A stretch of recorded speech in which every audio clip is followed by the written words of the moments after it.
Knicks family, what's poppin'? It's your boy. That's just about all I can say, man. That's just about all I can say. The Knicks crumbled down the stretch versus the Orlando Magic. They give up another double-digit lead, this time late in the game. Let's unpack it, folks. Let's get to it, man.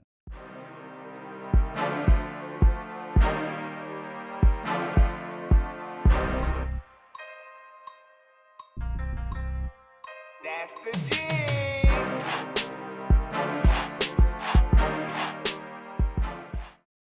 Ladies and gentlemen, subscribe to the channel, ring that notification bell. You'll be notified anytime I go live, drop a video, or post in my community section. If you're on Sportscaster, follow me on Sportscaster as well. Let's unpack this game, man. There's a lot to unpack here. I think there's a lot to unpack here. A lot to talk about. There are some good things. It's not all bad. As much as we feel bad because we lost a game that we should have and could have won, or maybe I should have said that in reverse, that we could have and should have won, although we lost it. There's some positive things, some things that we can unpack, some things that we can spotlight that they did well. I know everyone's going to want to talk about the bad. Everybody's going to want to talk about the negative, and I get it. I understand.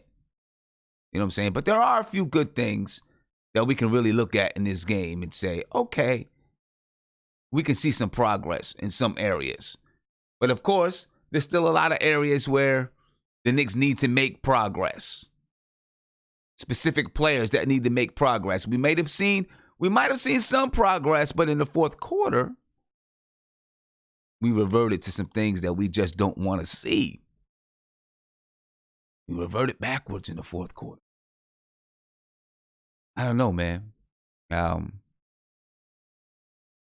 Knicks, man, look, we came out good. We were moving the ball a little bit better in that first half. We may not have been efficient, but we were moving the ball better. Third quarter, first of all, I wasn't a fan of the starting lineup. Okay, I was not a fan of it. I wasn't upset that Frank Ntilikina was coming off the bench. I get it. I understand why. So I wasn't that upset. Even though I was not a fan of the starting lineup. You know, I think. And then there was a lineup that I wasn't a fan of. R.J. Barrett, Kevin Knox, Marcus Morris, Julius Randle, and Mitchell Robinson. I wasn't feeling that lineup. Wasn't feeling that lineup either. But anyway, the Knicks. We held a lead most of the first half. We let the Orlando Magic go on 11-0 run in the third quarter, the beginning of the third quarter, with that starting group, R.J. Barrett, Wayne Ellington, Marcus Morris, Julius Randle, Mitchell Robinson. They let those guys go on an 11-0 run. And the Orlando Magic eventually went up 12, 13 points. And then the Knicks fought back and had a lead once again in the fourth quarter. And once again, we could not close. We resorted to hero ball in the fourth quarter. Some bad defensive, a couple of defensive lapses. I don't want to say bad, horrible, but a couple of defensive lapses. But some horrible, horrible, horrible offensive possessions. Some terrible offensive possessions. Coming down the stretch of that game. We crumbled down the stretch. We crumbled. Isolation ball, one-on-one basketball. After I saw some good things throughout the first three quarters. And I don't know if you did, but I saw some good things. Some things that I liked to see. Whether or not we were efficient, there were some things that I liked to see. And I'm going to talk about those things as we get into it. But then down the stretch of the game, we just crumbled bad. I didn't like it. You know what I mean? Mark's got his hands over his eyes. He's about to cry. His heart is bleeding through his eyeballs right now with blood tears because he doesn't like some of the things that he sees. You know what I mean? I get it. But you know what? We're gonna start off every show, man. Every show. I don't care. We're gonna start off with the positive. Then we'll talk about the bad. Then we're gonna come back to the positive. You know what I'm saying? That's how we're gonna do the shows from now on. We got to. All right, Mark.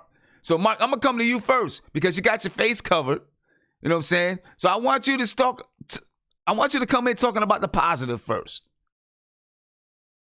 Right? So when I set you free, Mark, I'm going to tell you what I seen that was positive. Okay? And then you tell me what you seen that was positive, and we're going to build from there. We're going to build. All right? We're going to build on it, bro. We're going to build on it. All right? So, I'm going to start. Mark, you there? Can you hear me? You live? I got you. Okay. All right. Good. Sound check nice and clear. We about to get rocking up in this joint. So first things first, right? I did see decent ball move. Hold up. Let me tell you what I saw first. Let me tell you what I saw positive. We talk about the positive. All right? I saw good defense. I'm going to start with that. I saw good defense. It was great defense. Right? I thought we played pretty good defense. What did we give up? 95 points? Tim, it was great defense. It was great defense. I was fine with defense the first to the third quarter, but let's talk positive. I had a great day. Okay. So look, I was happy with the defense. All right. Now we had some breakdowns in the fourth quarter, but I was happy with the defense for the most part. Now, we were playing a team that only averaged 94 points on the season, all right? So I don't want to get too crazy because, they've been a bad shooting team so far throughout the season. They only averaged 94 points on the season. We gave up 95. But we played well defensively, I think. We played okay defensively. We had some lapses, but we played okay defensively. I think throughout the first three quarters, I saw way better ball movement. Right? I seen the ball moving. I seen men moving. Even though we still relied on, we rely on that weave going east and west instead of north and south. Okay. At least, we rely on that, but there were some other things that we did, some other actions we did. Part of that is because Wayne Ellington was out there, I think. So there's a lot of things run to try to get Wayne Ellington free. But I also saw more actions to help Julius Randle get the ball in motion going towards the basket and not just giving him the ball in the post. Now, of course, they did a lot of that still, giving him the ball in the post and letting him go. But there were more things set up to get him moving towards the rim. That's what has to be done for Julius Randle. We got to get him moving towards the rim where he can take one or two dribbles and get up to the cup. But Sam, you know what he does? Hold up, we're talking about the positive. We talk about the positive. We're gonna get to it. We're gonna stay focused on the positive. So I saw more of that, right? I saw more of that type of movement within the team. You know what I'm saying? From the start of the game, we went up 12-6. We let them back. Well, 12-6 is not blowing them out, but of course they climbed back. But there was more of that movement. Even when Frank got in the game, it was Frank and Damian Dotson and Taj Gibson, Bobby Portis, Kevin Knox. We continued to see some of that movement with the ball moving, man moving. So it looked better from that standpoint. We weren't efficient, but it looked better. All right, so I was happy with that, at least through the first three quarters. Right? So, you have to build on something. You have to build on something. So I'm going to take that. You might not like that. You might disagree. But I'm going to take that. Now tell me what you seen positive. The defense was stout. Defense was stout because he was coaching all night. When they did stupid things, he called timeout. That was like the most important thing I've seen all night. Anytime they did something, call timeout. And then the way they was rotating on defense, was just in. They was in sync. They was in sync. They was in sync. They was running their offense. They was running their offense, but again, Orlando is number 2, and they're really Yes. good on defense. They're really, really good. They're really, really good. So the way the game came out, it was a good game because again, I seen the effort, and I seen the fight. So I don't have a problem with the defense, man. But that lineup with RJ. Oh, we didn't get. Go ahead. Is it positive or negative? No, it's positive. Okay, because we ain't get there yet. I want everybody to get a chance to throw something positive out there. Even you in the YouTube chat. Hold up, Mark. 1 second. Even you guys in the YouTube chat. Don't throw anything negative out there right now. All positives. Nothing negative. All positives in the YouTube chat. All positives. And then we're going to get to the negative. All right? We're going to get to it. I had a life-changing day today, so nothing negative. But for me, it was the defense. Like, all honesty, the defense and the timeouts where he was putting guys in their place. If you was watching the bench, he was putting guys in their place. So that's the positive for me. It was the defense. It was just defense. But you know how, regular Knicks games crap. But I love the defense tonight because he adjusted from last game to this game. So they came out playing defense from the first quarter to barely almost to the end, to like the last 4 minutes to the end of the game. But the defense I seen adjustments on defense. It was great. That's my take. All right. That's your positive take. Take. Let me get around to everybody. Guillermo. Positive take. Positive take only right now. Is this like a new thing you're trying to do for the show, or? Let's see. I'm trying to help the psyche of New York Knicks fans. You know what I'm saying? The psyche of New York Knicks fans. I'm trying to help the psyche. This is group therapy, bro. So let's start. That's kind of we don't need that, but here's we do need that. We don't. Give me the true juice, but I'll give you a positive. We're gonna talk about the real stuff, but there's gotta be something. I got you. I'm gonna give you a positive. Okay, you talk about give me the truth juice. We're gonna talk about what's out there. We're gonna talk about it. Give me something positive. All right. Here's a positive. I'm positive that Fizdale's not a good coach. See, I'm cutting him off, man. I'm cutting him off. He come right in there and see that? That's cornball stuff. Get out of here, Coney. Go ahead. Yeah. I'm gonna give Guillermo time to think about something positive. See, I gotta do this. Listen, I used to do City for real. Check this out, man. I used to run peer groups with, kids that's in juvenile detention. You know what I'm saying? Mm-hmm. You know what I mean? And so, we had to run our social groups in this type of a manner. You know what I mean? So we had to start off with some of these type of things sometimes. And sometimes we even had to have them say something positive about each other, whatever it was. Mm-hmm. So, we're going to take this approach so that we can, we got to get our mental right. You know what I'm saying? We got to get our mental right. 1-4 to start the season when we could easily be 4-1. But anyway, go ahead. Positive. I want to say I like the movement. I like the movement of Ellington. We needed a guy like this for a long time, like a guy that can just run around and make people tired. Although, he might not get the ball, he might not get a shot, but the running around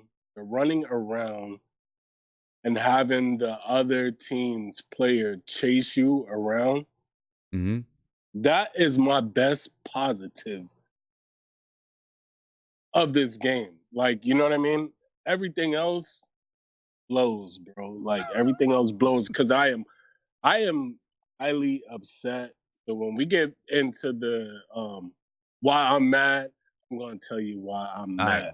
All right. Well, I'm going to come back around. I'm coming back around to Guillermo so he can give me a real positive. Right? I'm coming back around to Guillermo so he can give me a positive, man. Give me a positive, Guillermo. All right, I'll give you. There's got to be something that you've seen in the game that you liked. I think that Knox is slowly becoming a dependable shooter, a far shooter, bomber shooter. I definitely agree with that. Sorry, what No, I happened? said I definitely agree with that. Yeah, and I will say, the perimeter defense, it still has a ways to go, but it was good tonight. Even though the Magic, I think they have like one of the lowest field goal percentages in the league. Yes. But I think that the perimeter defense, in terms of guys going out, there's still annoying lapses. But there was a play where I saw Dotson help out, and the ball went to like the other side of the court, and he literally sprinted all the way back to his man. And I've seen that many times where a guy gets trapped, and it happened tonight with another play where they were able to make that far pass to the corner, and the guy hits the shot. But Dotson's always been a defensive player, so I can't really use him. So perimeter defense getting a little bit better overall, and also Frank Ntilikina scored early on. I know he had the three that was kind of lucky at the end of the half, but to see him go up and take shots and be a little bit more aggressive, letting things come to him, and the ball in his hand, I'm sorry, it just looks a lot better than us trying to force the forwards to bring up the ball or facilitate up top. So I think that Frank is kind of making it tough for Fizdale not to start him or play him heavy minutes as long as our other point guards are out. So Yeah. at least I guess that's a positive. And that's the reason why I wasn't upset with Frank coming off the bench, so that you had a facilitator in that second unit, right? Since you had RJ that could facilitate in the starting lineup, and he tried it again. But I will say this, RJ didn't have as good of a game tonight. No. As usual. Part of it could be due to him being that main facilitator on the floor instead of just being able to play the game the way he plays the game. Having to worry about, and I'm not saying that he can't do it, but he has to worry about some other things, as some other responsibilities may have taken away from other parts of his game. I'm a big proponent of just put Frank out there and let him start. You know what I'm saying? And then throughout the game, you have either one of Frank or RJ on the floor. You know what I'm saying? Right. One of those guys have to be on the floor, but start them both together, and then you stagger the way you substitute them. That's all. That's the way I see it. You know what I'm saying? Yeah, it's a style of play, right? When you allow a guy like RJ, who I think is a poor man's Dwayne Wade, when he could play that at that 2 position, but be a facilitator and take his defender out of the usual spots, right? It causes a wrinkle versus him trying to play as the 1, which I still think he could do. Look, it's just one bad game, but when you can create a mismatch by playing a different style versus against a defender when they're expecting you to play a certain style, it adds more wrinkles, right? It's the same thing with like a big man plays out on the 3 and he can hit threes. It's like now his big man got to go out and defend him. Like, it's kind of like a mismatch, but it's one game, but I won't talk about the negatives yet until you get to it. So I'm ready. I'm ready to go. Let's talk about them. You want to talk about the negatives, Sim? Yeah, let's talk about. I'm ready to talk about first it. And we foremost, got the positives out. We talked about the positives, so we can keep that. Look, rest in peace, Coach Smitty. My first great baseball coach was my first coach. This dude used negative reinforcements, called us the worst names, and we won. I don't know how many games for Bonnie's Baseball in Brooklyn. Bonnie's Baseball, check it out if you don't know. But I'm all about negative reinforcements to get me better. First and foremost, this offense is trash in terms of how we play Sim. Trash. You know why guys struggle? I just realized I didn't just realize this, but every game that we play where we win, there's usually one guy who has a superlative game where it's over 25 points or something like that, a crap load of rebounds. All of our games, even tracing back to last year when Trey Burke scored like 30-some points against the Celtics and we won that game. Every game where we win, and we don't have a game where like the Mavericks had last night where 10 guys or 9 guys had over 10 points. We don't have those games because the ball movement is dead. If the guy's not beating his guy to the basket, if he's not winning the game down low, we suffer. That's why you saw a lot of possessions where at the end the ball just got like stuck with a guy and they're just chucking up the shot because there's only 2 seconds left on the clock. That's our offense. The stupid dribble handoffs, like Sim. This is not 1930s basketball. Create some plays where literally I'm on one side of the board, the court, me and another guy operating, and those three guys on the other side are working to get one man open out onto the wing, and at the very end, maybe one guy sprints into the basket. If that doesn't work, reset into something else, and then by that time, maybe go ISO because maybe 5 seconds left, and too many times. You want to know why Julius Randle suffers him? And it's one because they overuse him as a point forward. That's one thing. He could do it, but that shouldn't be his forte. Two, the lack of movement from other guys allows it so that when Julius Randle tries to dribble to the basket, guys can collapse on him a lot easier because the guys are just staying on the perimeter. And if Julius Randle wants to try to make that pass, it gets stolen to the guy that's right next to him. He can't make the cross-country pass because it'll be too hard or might be too difficult because he has to spin. We get so stagnant on the perimeter that when guys try to drive to the basket or he's around that area, unless he beats his man and you draw the foul, that's when the ball gets stolen. Our offense, I don't know what it is, Sim. He wants a De'Aaron Fox. He wants a Russell Westbrook type of point guard who can dribble, drive, beat their man to the basket, then get the double team and pass it out. That's one aspect of basketball, but that shouldn't be how your offense is predicated, man. We don't have those point guards. We don't have those people. And I think that he's trying to force that issue. That's one big negative. And that's why I said, look at all the games that we win. There's only one, maybe two, but it's usually one guy. Last night was Portis, right? And I know that RJ Barrett had like 19 and 15, something like that. I get it. But we always depended on one guy having a really superlative game because he could beat his guy to the basket. He's feeling it that night or something. That's not going to sustain in this league, Sim. No, you're right. But I do think that at least through the first three quarters, I seen much better ball movement tonight. And I'll back it up with this.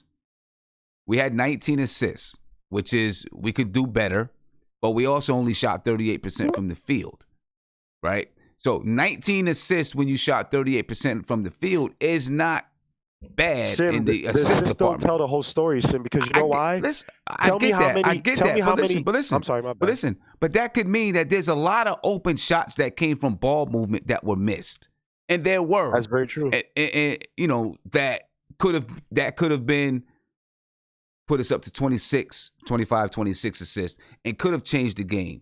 You know what I'm saying? So obviously we're not that good of a shooting team.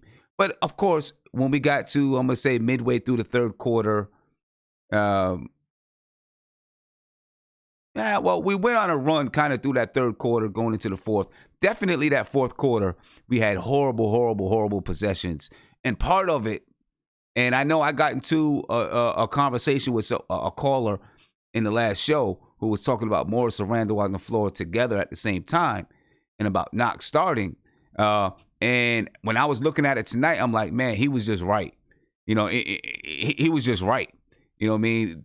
Them two guys on the floor, they eat up the possessions. They eat up the clock in possessions, and the ball sticks and doesn't move. You know what I'm saying? That's also because, Sim, look at how offense is predicated. Like you mentioned one thing about assists, right? And the low field goal percentage, right? It could speak to that, right? But then also, how many hockey passes did we have tonight? What was the pace of play tonight? How many easy the percentage of easy high percentage shots that we had in terms of layups, getting to the basket off ball? That's what obviously we don't have the numbers in front of us tonight, but if you look at Fizdale's offense, I'm pretty sure that we did that. Most of our assists that just come from whether we win or lose, whatever the games are, a lot of assists are usually through a pass. It's not 1, 2, 3, and that guy, the second guy who just tossed it to someone else, got the assist.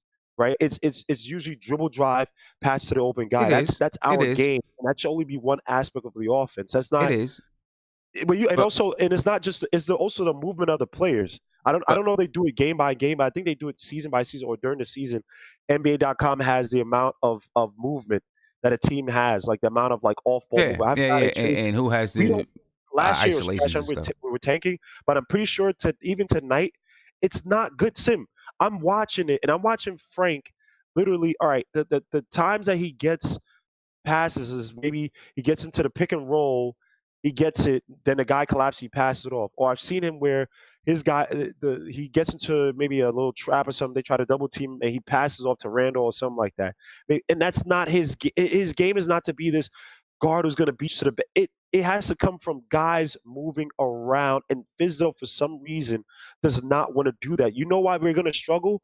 We're going to struggle with these games because guys are not getting high percentage shots. I'm not talking about just shooting the ball, right? Yes, Knox is going to give you those shots. Ellington's going to give you those shots. Dotson, when he's fully healthy, is going to give you those shots. That. I'm talking about guys cutting where there are plays where guys are cutting to the basket because a pick was set here, and this guy got confused, but then this guy cut to the basket, easy possession.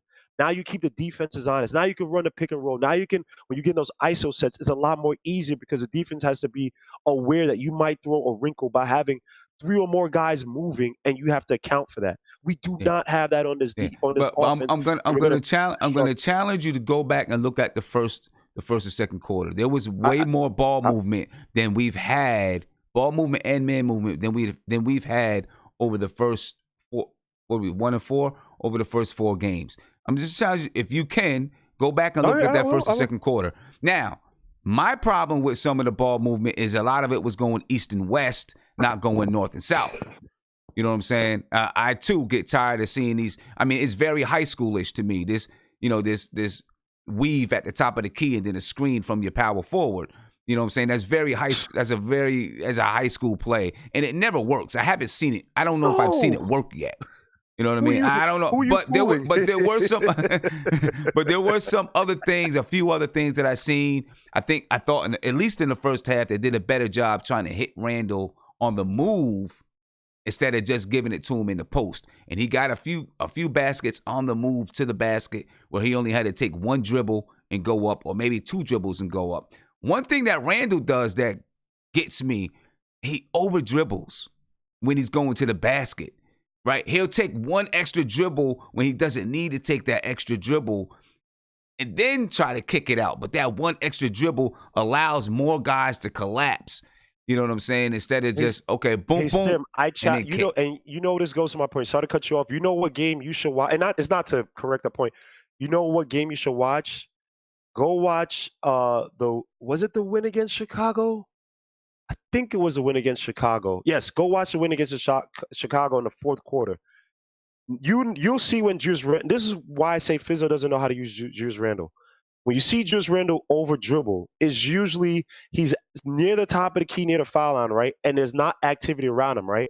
So basically, the rest of the defense is just looking at him, and he's trying to think of how am I going to beat this guy while accounting to not get double team and then maybe spin around and then try to get to the basket.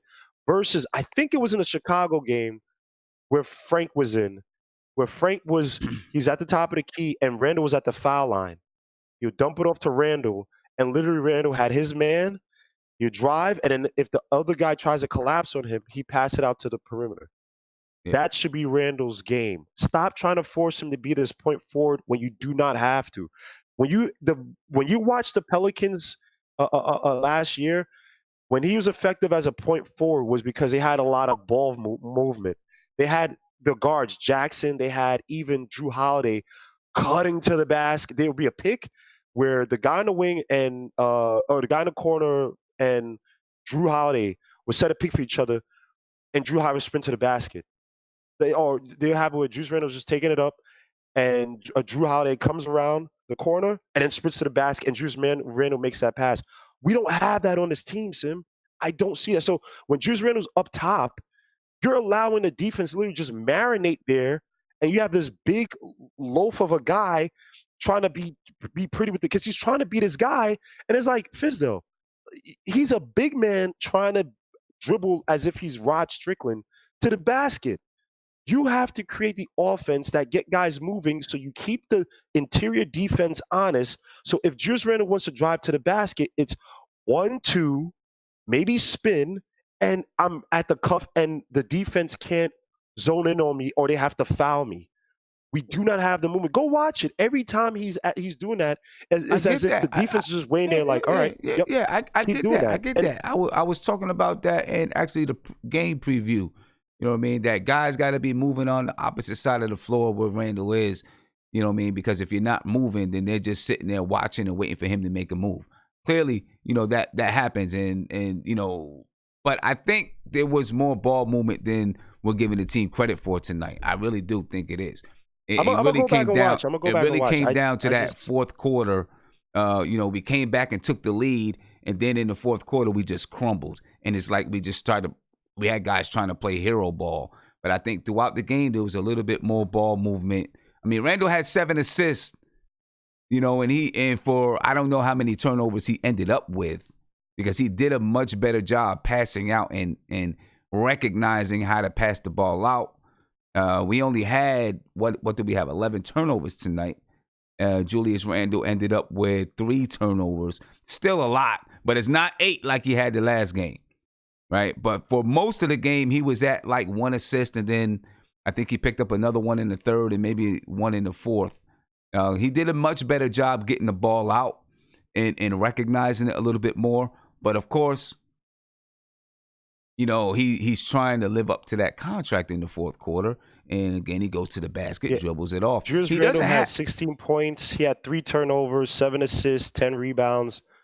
He was 7 for 13 for field goal shooting, 0 for 2 from three-point land, 2 for 3 from free throws, 37 minutes.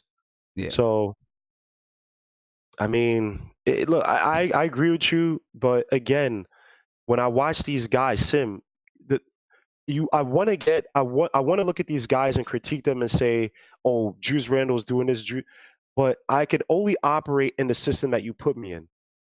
If Julius Randle is made to be a guy that has to be his guy to the basket as if he's a guard, right, he's going to struggle. So I can get mad at put it like this, Sim. If they give it to Julius Randle and instead of him trying to make a play, he dribbles it out and then looks for another guy to pass it to, now we'll get mad that Julius Randle's not affecting, he's not putting himself in the game. But then if he's going to be in the game, either we have to accept that Fizdale's offense sucks and Julius Randle's going to have a high amount of turnovers, but some nights he's going to have 20-some points and give you a lot of buckets or whatever. Or we have to be like, hey, Fizdale, you need to change this up because the way you're using Julius Randle is not the right way. I said it time and time again. You're gonna have to put Julius Randle around that paint area where, I don't when he could in isolation where he could bag his man down. I agree with that. Or where you have an offense where you could play the pick and roll with someone else that breaks down, and now you have to double team a point guard coming in. You pass with Julius Randle, he finishes at the basket. Or if you have him at the wing, have it so that there's enough movement on the other side that he catches the ball, maybe dribble drive, pass out to Randle. He fakes it and he beats his guy. I've seen him do it against Pascal Siakam. I've seen him do it against a lot of premier 4s and 3s in this game, and a lot of Pelican stuff I watched from last year. Julius Randle, we're not using him right, dude. We're not using anybody really in his offense right. I feel you. We don't have world beaters who are going to beat to the basket like De'Aaron Fox or Westbrook. That's not an offense, man. Fizdale has to adjust. And whatever Trier has done, I don't know if Trier has talked to his wife. I don't know if he's Instagrammed him or Instagrammed his wife on the DMs or whatever. But if there's no reason I doubt he did that, that, Trier needs to be in this game, bro. He needs to be instituting this into this because think about this. Trier actually does what Fizdale wants. A guy who can score on his guy, can be his man to the basket, can give you points in bunches. When you're going through these low periods where you don't want Morris to overhog the ball, you don't want Julius Randle to keep turning over the ball, why not have a guy who shoots around 44-45% from the field, is improved his 3-point shooting, is better shooting off the ball? Where the hell is Trier? Yeah. Yeah, we're going to talk about that. We're going to talk about it. Let me get to some of these guys here. City. Go ahead, man. Let it loose, man. We talk about the negative now. And I see somebody in the chat said 2 minutes on the positive. He was laughing and said, we're going to spend 2 minutes on the positive, 2 hours on the negative. Let me hear what you give it to me, Tim, man. I'm gonna keep it short and sweet, yo. The negatives, and I've been saying this for I don't know how many streams. Our free throw shooting is horrible. It is horrible, bro. Second, this last game, we look like a bunch of, excuse my language, but we look like a bunch of, you know what, hung over MFers that we did not come out with the right energy. I don't care what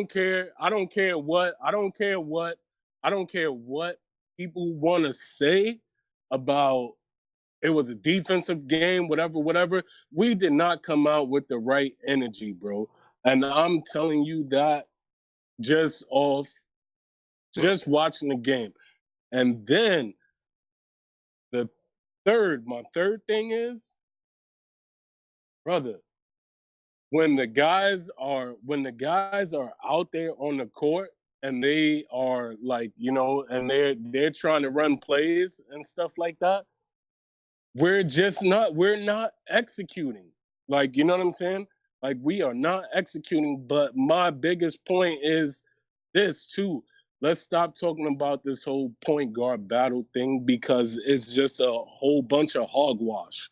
Bro, I just want to say this. Every team got 2 or 3 point guards on the team, right? But for some reason, with the media and the Knicks, it's a whole big thing. Everybody want to play into it. It's like I said before like I told Andrew. It's like this, right? Every team's got 2 or 3 point guards, just about. It's like having your quarterback in there, having your second string quarterback and your third string quarterback, just in case anybody gets hurt. Although football is different, you ain't gonna play the same amount of time, but that's what that's about. Our point guards, from Frank on down, everybody's been playing good defense. Let me ask you this, City. Let me ask you this. I want to rewind back for 1 second, because you said the Knicks didn't start off with the right energy. Now, they won the first quarter 25-22. They started the game up about, I think it was 12-6. They started the game. So explain to me how they didn't come out with the right energy. Because if you watch the game, I'm pretty sure, we looked sluggish. We were moving really slow. Although we won that first quarter, we were moving really slow.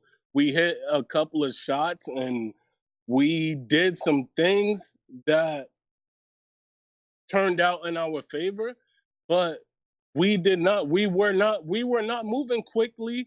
We were not on ball defensively wise.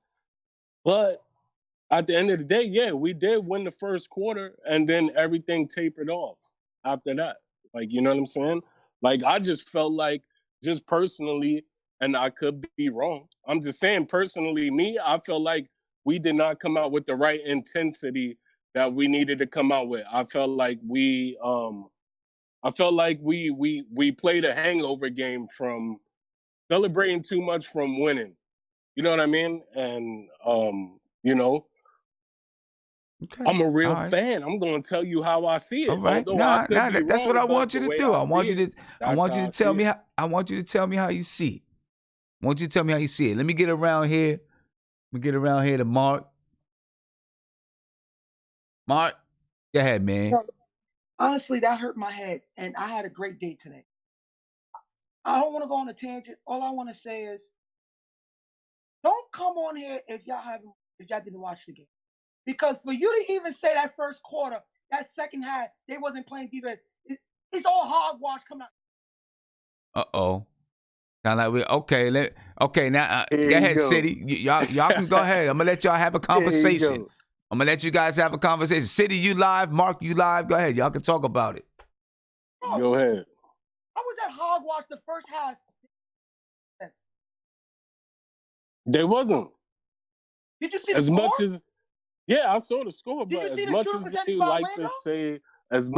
they like to say in the game that, this is a great defensive game, we was missing shots. Because how many shots did we miss? So we can't blame it. We can't blame it on defense. If we don't got knockdown shooters, we can't say it's the defense is what kept us in the game. How was that? What about our free throw shooting? It's horrible. 60-something% from the line. 60-something% from the line when we should be up in the 80s. Not saying that if we hit all of our free throws, we would win the game.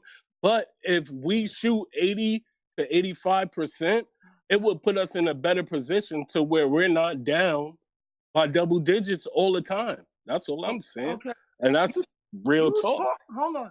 You talk like RJ's over at the line. You talk like Randall is Embiid at the I line. didn't name They're any not players. shooters. I didn't We name don't any have players. shooters. Why are you naming players? I didn't name any players. They're I'm just saying missing in free general. throws. I'm saying as a team, look at our team. Look at our team field goal or free throw shooting. Bro, the main guy that's going to the line is Randall and RJ Barrett at times. And and RJ is the worst free throw shooter on our team. No, we have Morris going to the line. He's a good free throw shooter. He was missing. I'm talking about in general, not just this game, all games. So my question is, how wasn't the defense not good if we was missing free throws, but we were still in the game? I'm still trying to understand. How was the defense not good? You saw it. We lost. What do you mean? How was the defense not good? I'm gonna tell you why we lost. I'm gonna tell you why we lost. I'm gonna tell you why we lost. Because if you watch the last 5 minutes of the basketball game, went into ISO. Him and Randall turned the ball over. It's not about turning the ball over throughout the game. It's when you do it. He turned it over twice in the most crucial points, and then him and Morris went into ISO mode. They clearly. And how many shots did they miss? What? How many shots did they miss during that time? Damn near all of their shots. We couldn't score. Exactly. We went a 7-minute stretch without scoring. But it's our defense that kept us in the game. So what are you talking about defense in the game? It didn't. This was the best defensive game we had all season, bro. Really? Yes, because the intensity was there from the first quarter. Really? I would say the Chicago game was our best defensive game. No, it wasn't, bro. This one was clearly better. How was it better? Look at the if you want. Everybody was missing shots, bro. Like everybody from Orlando to us, everybody was off on their game. So everybody Mark was missing shots. So go watch Chicago. Wasn't they up by 50? So Mark, hey Mark. So Mark, all right. Tell me your negatives.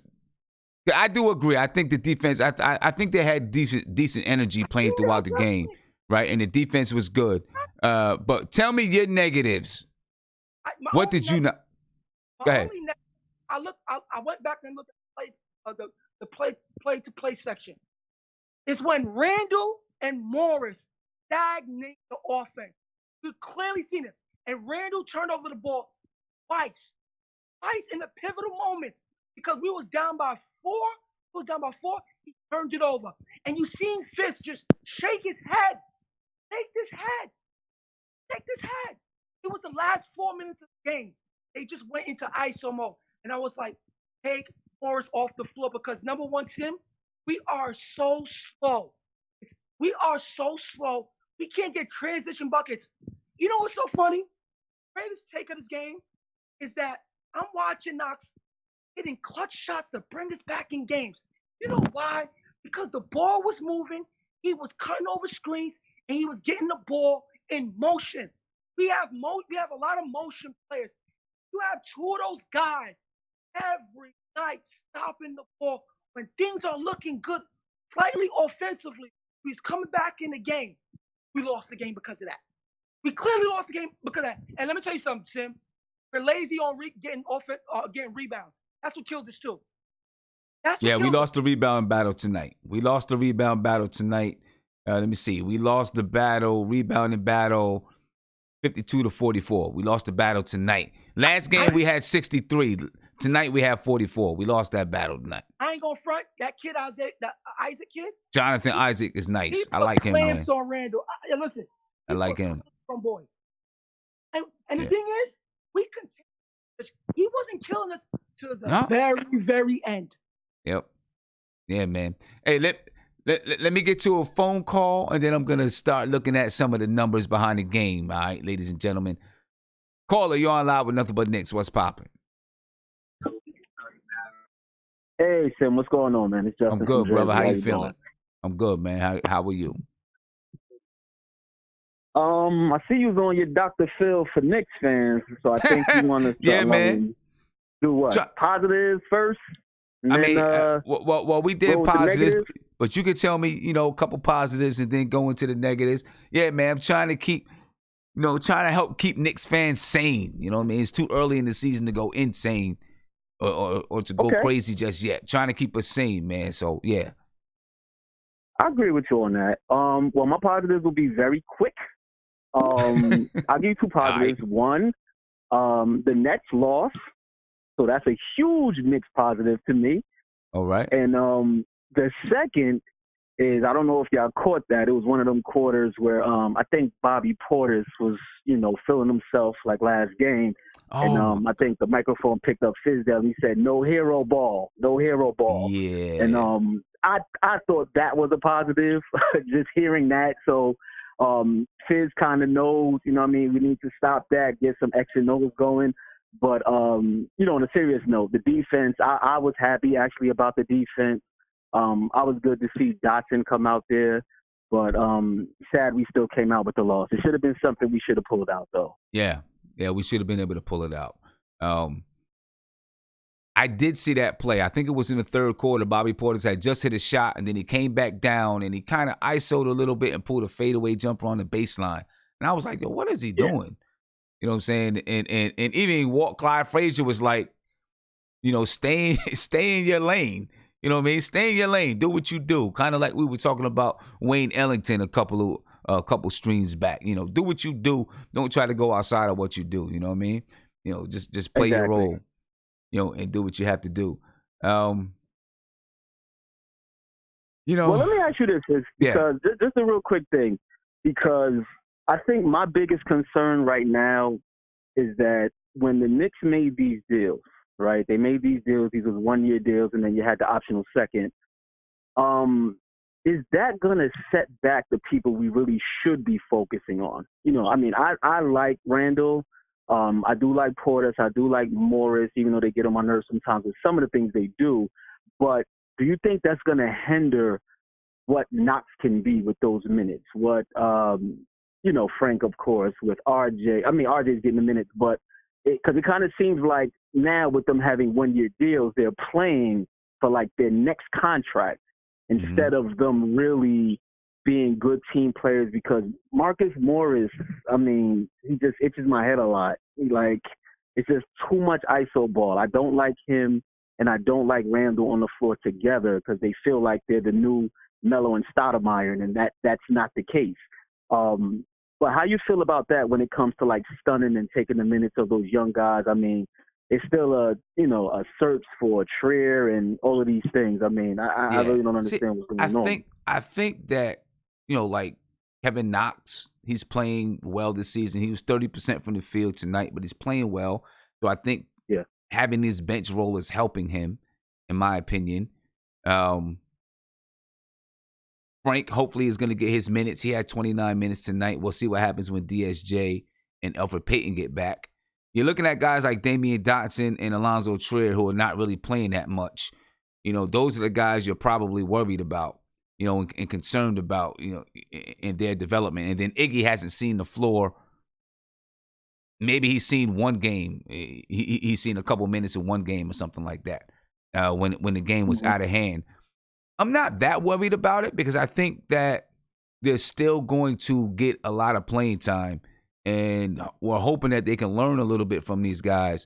What I think eventually is going to happen, and I'm hoping that David Fizdale has the cojones to take Marcus Morris's ass out to start a lineup if he can't get it together, because I'm not liking the way that he's playing either.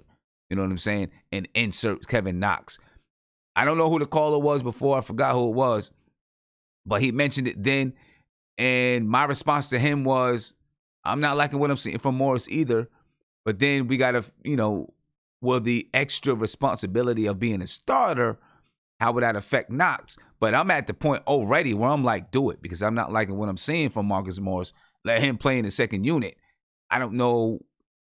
We'll see. And what scares me, what makes me a little bit nervous, is I don't like the fact that in the fourth quarter, because Fizdale wanted to have Marcus Morris out there on the floor in the fourth quarter, he put Knox in at shooting guard, right? Yeah.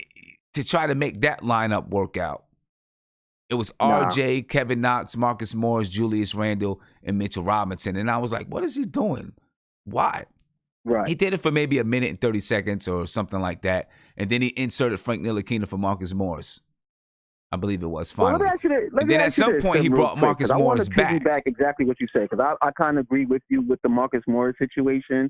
But let's just think. Do you think, is this the case that's happening with Fizz right now? Either A, it could be a politics situation involved where Mills and Perry got the deal to get Marcus Morris there and said, listen, Fizdale, no matter what, Marcus Morris, you have to start him. He has to get minutes.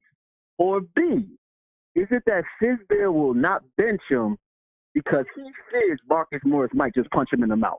It might be one or the other. That's what I'm saying. It could be either one of those. I don't know, man. I don't know. Right. It could be either one of those, man. But but you got to do what's best for the team. And if he's hurting the team, look, he was killing in preseason, and he was killing so much in preseason that I was saying, man, I'm more comfortable with him with the ball than Julius Randle. Well, clearly, I'm not now, because he just does some stuff that I'm like, what the heck, man? Get the ball out your hand, give it up, pass it, move it. You know what I'm saying? Right. Well, none of. I mean, you know us, Sim. We're all Knicks fans. We're not experts, but we're not going to argue what our eyes see. And I think sometimes Fizz makes it more difficult than what it is.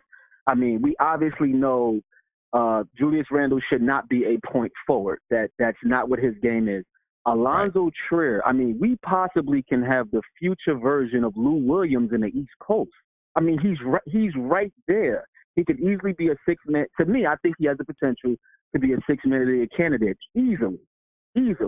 Okay? I've barely seen any lobs to Mitchell Robinson, which is his strength, of course, with defense, and I like the way he moves without the ball and stuff like that. We're losing on that end as well. I think with Knox, we're not a great three-point shooting team this year because of what's been displayed, but Kevin Knox is looking like Mark Price compared to how we've been shooting from the three-point line. But I think it's a simple mathematic, and I think that everything. I take heed to what everybody's saying, everyone in the chat, everyone in the visual chat, and they're right. I mean, we all kind of are like on the actual same page. It's very rare that people are saying that Frank should be out there. Everybody is 50-50 with Frank, but people are already screaming, okay, if we're struggling with Dennis Smith Jr., Payton struggling, Frank should be out there. Okay, we don't have the points. Why isn't Trier playing? We need three-point shooting. Why is Dotson not getting in the game? I know they put Ellington in, but still, Dotson, is still young. He still plays both ends, and I think his plus-minus was really good tonight. Julius Randle, he has Butterfingers. Like, why is he isolating? I mean, I think those are simple things that we see, and I don't know if Fizz is talking about this in practice, if he's going X and O's, and then it goes to more of a problem that if he is going over X and O's and they're not following it, that's a problem. That's a huge problem. That's a problem, because then it's on Fizz to hold these guys accountable to make sure that they're following and doing exactly what he wants them to do. Right. Hey, listen, we still it's game 5. We got 77 games left, man. Let's see. We'll see what happens and how it comes around. But it's early. Facts. I'm a Fizz fan. I'm gonna be honest. I'm a Fizz fan. We just being critical, and I'm not jumping off the bridge. Like you said, in 5 games, it's a long season. He has plenty of time. We can't do the Knicks thing and just fire a coach, after 2 seasons. So I'm still riding with him, but we just want to see us get it together. But I do think the defense has improved. That's a positive. And I did see more ball movement until it just got stagnant in the end of the fourth quarter. That's just the biggest thing. Yeah, it got really stagnant. Really stagnant in the end of that fourth quarter. Frustratingly stagnant. Yeah. Hey, man, I appreciate your call, bro. Yeah, thanks a lot, sir, man. Shout out to the chat. Y'all be good. Peace. Knicks fans, yes. It was a rough one in that fourth quarter. Rough one in the fourth quarter. I'm going to take another call as soon as I go through. I want to go through some stats, and then we'll start taking calls again. You can see the rundown of the game right here on the screen, ladies and gentlemen. Quarter number 1, the Knicks were up 25-22, and they were playing good defense. I was really, really encouraged, and I felt like, okay, I like the defense that I'm seeing. We can win this game. Second quarter, the game was tied, 20-19. It got maybe a little bit sloppy, or we let Orlando go on a little bit of a run.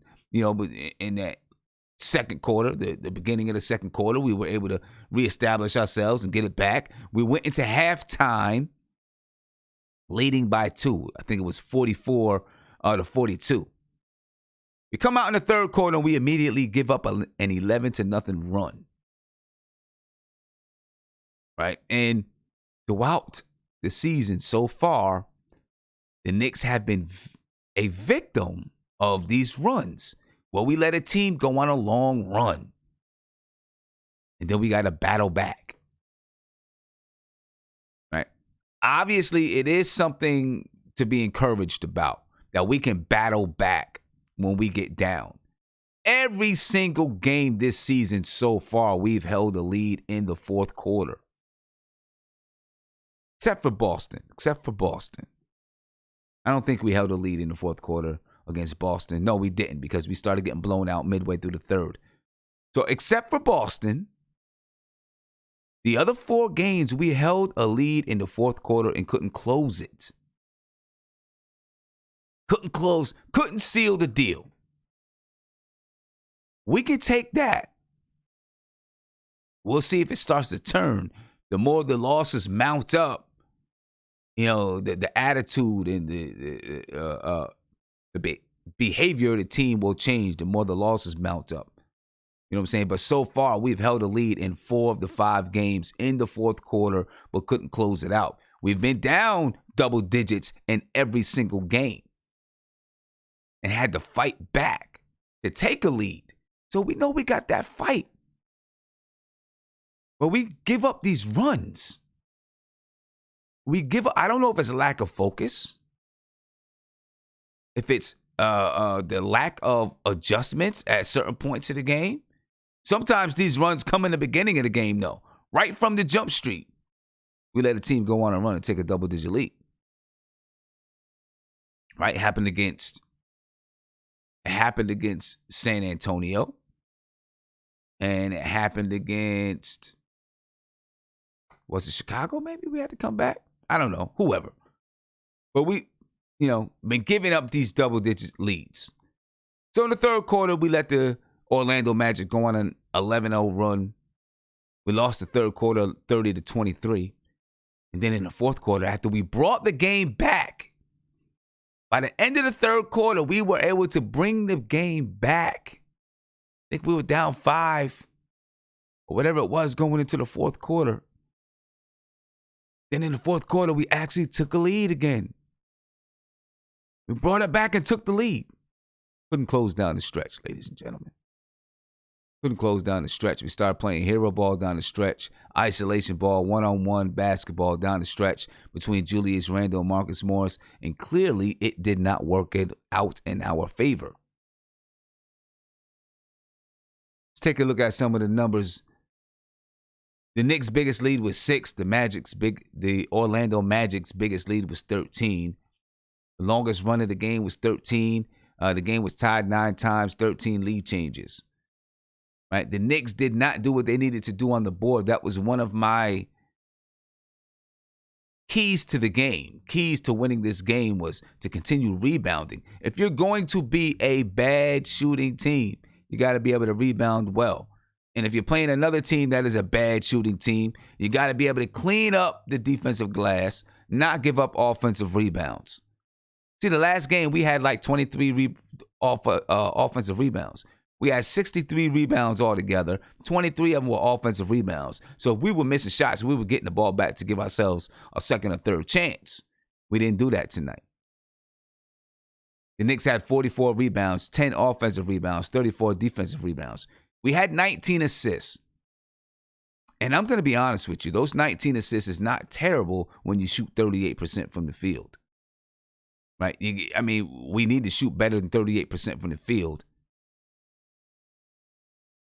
If you're going to win a basketball game. We are a bad shooting team. We're one of the worst shooting teams in the NBA right now. We had 1 steal. And the Knicks, we've been getting steals. Right? We were one of the top teams in the league in getting steals. We had 1 steal tonight. 10 blocks, only 11 turnovers tonight. But you know why? that, we played at a slower pace.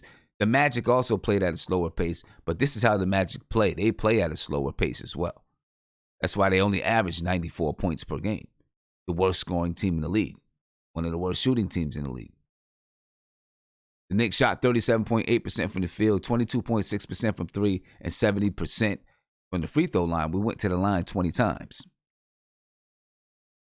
The Magic had 52 rebounds, 14 offensive rebounds, 38 defensive rebounds. They had 24 assists, 5 steals, 6 blocks, and 7 turnovers. Only 7 turnovers for the Magic. They shot 42% from the field, 37.5% from three, and they started lighting it up from three in that second half, and we just couldn't get it going from three. And we've been shooting well. We came into the game shooting 38% from three. Right? So it's not like we've been shooting, we haven't been shooting the ball at a decent clip from the three-point line. We have been. We came in shooting 38%, not tonight. We shot 22.6. The Magic shot 75% from the free throw line. They were 9 for 12. Let's take a look at some of the box score numbers. Marcus Morris tonight, he played 31 minutes. And I know there's a lot of fans who, have some things about Marcus Morris, and I am one of them. I'm not going to lie to you, ladies and gentlemen. I'm not entirely happy with the way that he's playing basketball. I do feel like he's playing to prove that he's a primetime player so that he can get a better contract. I just feel that way. That's me. He knows he's one of the leaders of this team. And, he's coming from being the second, the fourth, fifth option on a team. Now he feels like he's the second option on this team. He feels like he's, this is probably the first team that he's been on where he is one of the top dogs. Like one of the top dogs on this team. He's coming from, Boston, Washington, or wherever he was. He wasn't one of those top dogs. He was a hound dog for you, but see, he's not a hound dog here. He's still a hound dog, but he's a hound dog who thinks he needs to score the basketball. Marcus Morris, 9 points, 2 for 11 from the field, shot 18.2%. 5 rebounds, 3 turnovers. He did have 4 blocks. 31 minutes for Marcus Morris. Julius Randle, he played 36 minutes. He's had 16 points. He was 7 for 13 from the field for 53.8%. He had 10 rebounds, 7 assists, flirted with a triple-double. And I thought that he may be able to get that triple-double. He had 7 assists at the end of the third quarter, I believe it was, or, with maybe 8 to 9 minutes left in the fourth. I thought, he might get that triple-double. If he continues to kick it out when he gets triple-teamed, he'll get that triple-double. Didn't happen. He also had 3 turnovers and 1 block. Mitchell Robinson played 19 minutes. He had 12 points. He also had 5 rebounds, 2 assists, and 3 blocks. He only had 1 personal foul. I don't know if Fizdale just felt, that he was not strong enough down there or whatever it was. But he only played 19 minutes tonight. Wayne Ellington played 19 minutes. He had 2 points, 2 rebounds. RJ Barrett played 30 minutes. It was an off night for RJ Barrett. And I attribute it to him playing some of that point guard role. I really do. He had 9 points. He shot 36.4% from the field, 25% from three. He had 2 rebounds, 2 assists, 2 turnovers. Bobby Portis played 29 minutes. He had 12 points, 10 rebounds. Frank Ntilikina played 29 minutes. He had 7 points, 4 rebounds, 4 assists, and no turnovers, no steals, no blocks. He was 37.5% from the field, 33.3% from three. All of his 7 points came in the first half. Kevin Knox has been a very good bench player for the Knicks so far this season. He was off for a good portion of the game tonight. He ended up with 10 points. He came on in that fourth quarter, knocked down a couple of threes to give the Knicks the lead or keep us in the game, let me say that. He had 3 rebounds, 2 assists, only 1 turnover. Damian Dotson played 13 minutes, seeing his first action of the season. He had 2 points, 2 rebounds, 2 assists. Taj Gibson played 8 minutes. He had 4 points and 1 rebound. And I think all of Taj Gibson's 8 minutes came in the first half. The Knicks actually looked pretty good with Taj Gibson, Frank Ntilikina, Kevin Knox, Damian Dotson, And I'm not, whoever else was out there on the floor with those guys, I don't remember who it was. But they looked good with that group. And I thought that they would go back to that group in the second half. They didn't. But I liked that group, and I figured that he would go back to it because it was working well together, and it looked pretty good. Didn't go back to it. For the Orlando Magic, we'll look at some of their stats real quick. The Magic tonight. Look, Jonathan Isaac, man. I really like Jonathan Isaac. I like some of the things that he does on the floor. He's impressive, and he's a good defender. He only had, I don't want to say only, he had 10.7 rebounds, 4 assists. He also had 3 blocks. He's a heck of a ball player, though. Aaron Gordon had 15 points, 11 rebounds. Nikola Vucevic, he had 21 points, 13 rebounds, 4 assists. Evan Fournier had 14 points. DJ Augustine, 5. Markelle Fultz had 7 points, 2 turnovers. I'm glad to see Markelle Fultz playing, though. And I'm glad to see him getting back into the mix of when he was with the Sixers. He couldn't get on the floor. Obviously, he had injury problems and all those things. I'm glad to see him, playing, and maybe he's going to find a home in Orlando. Right now, DJ Augustine is the starting point guard. We'll see if Markelle Fultz takes that over sooner or later. Al-Farouq Aminu, he had 9 points, 8 rebounds. Terrence Ross had 2 points. Mo Bamba had 9 points. And Michael Carter-Williams, he played 7 minutes. He had 3 points, 4 rebounds. All right, that's the lineup. That's the story of the game right now, ladies and gentlemen. That's the story of the game. The Knicks are on to Boston for another tough game. And listen, Boston tonight, I'd have to look at what the scores are right now. I know when I got on the stream, they were playing a tight game against Milwaukee. And right now, the Boston Celtics, they defeated Milwaukee 116-105. The Knicks are going to play another stingy defense in the Boston Celtics. Another very stingy defense. We already lost to them. We got blown out one time. Listen, we'll see if we can stand up and dog this one out, because we're going to have to. We're going to have to. We're going to talk about the Celtics a little bit later. And try to see, how we're going to match up. What are we going to do? We played them one time, so we should have a little bit more strategy to get to. Obviously, the lineups aren't going to be the same. No Elfrid Payton, probably no Dennis Smith Jr. So we'll talk about that a little bit. All right, but for now, I want to get in and I want to find out. I want to talk about Trier a little bit. You know what I'm saying? And figure out why Trier's not on the floor. Why is he not playing? He really could have been an X factor in his game, right? Because Frank Ntilikina, we know, is not a guard that's going to penetrate to the basket. That's not what he does. That's not his basketball game. Alonzo Trier could have got in the paint. Alonzo Trier could have got to the cup. And he's a decent defender. He's not going to give you what Wayne Ellington does. Not right now in his career, right? He's not going to come off screens and catch and shoot and all that stuff. But it's not like Wayne Ellington is doing, he's had a couple of games where he got hot and hit some baskets, stuff like that. But I don't think Wayne Ellington is doing enough to keep Alonzo Trier off the floor. Unless it's just, this is the way that, this is what he wants from his shooting guard. I don't know. I don't get it. Alonzo Trier, honestly, is one of the best scorers on this team. Hands down. He can score at the basket. He can score through contact. He can hit the mid-range. He can knock it down from 3. I'm not understanding it. I don't get it. He must just, I don't know what happened. I can't talk about practice. What's going on in practice. So maybe, I don't know. I just can't speak to that.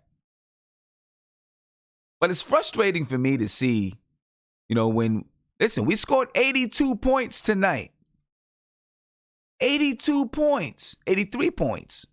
We scored 83 points.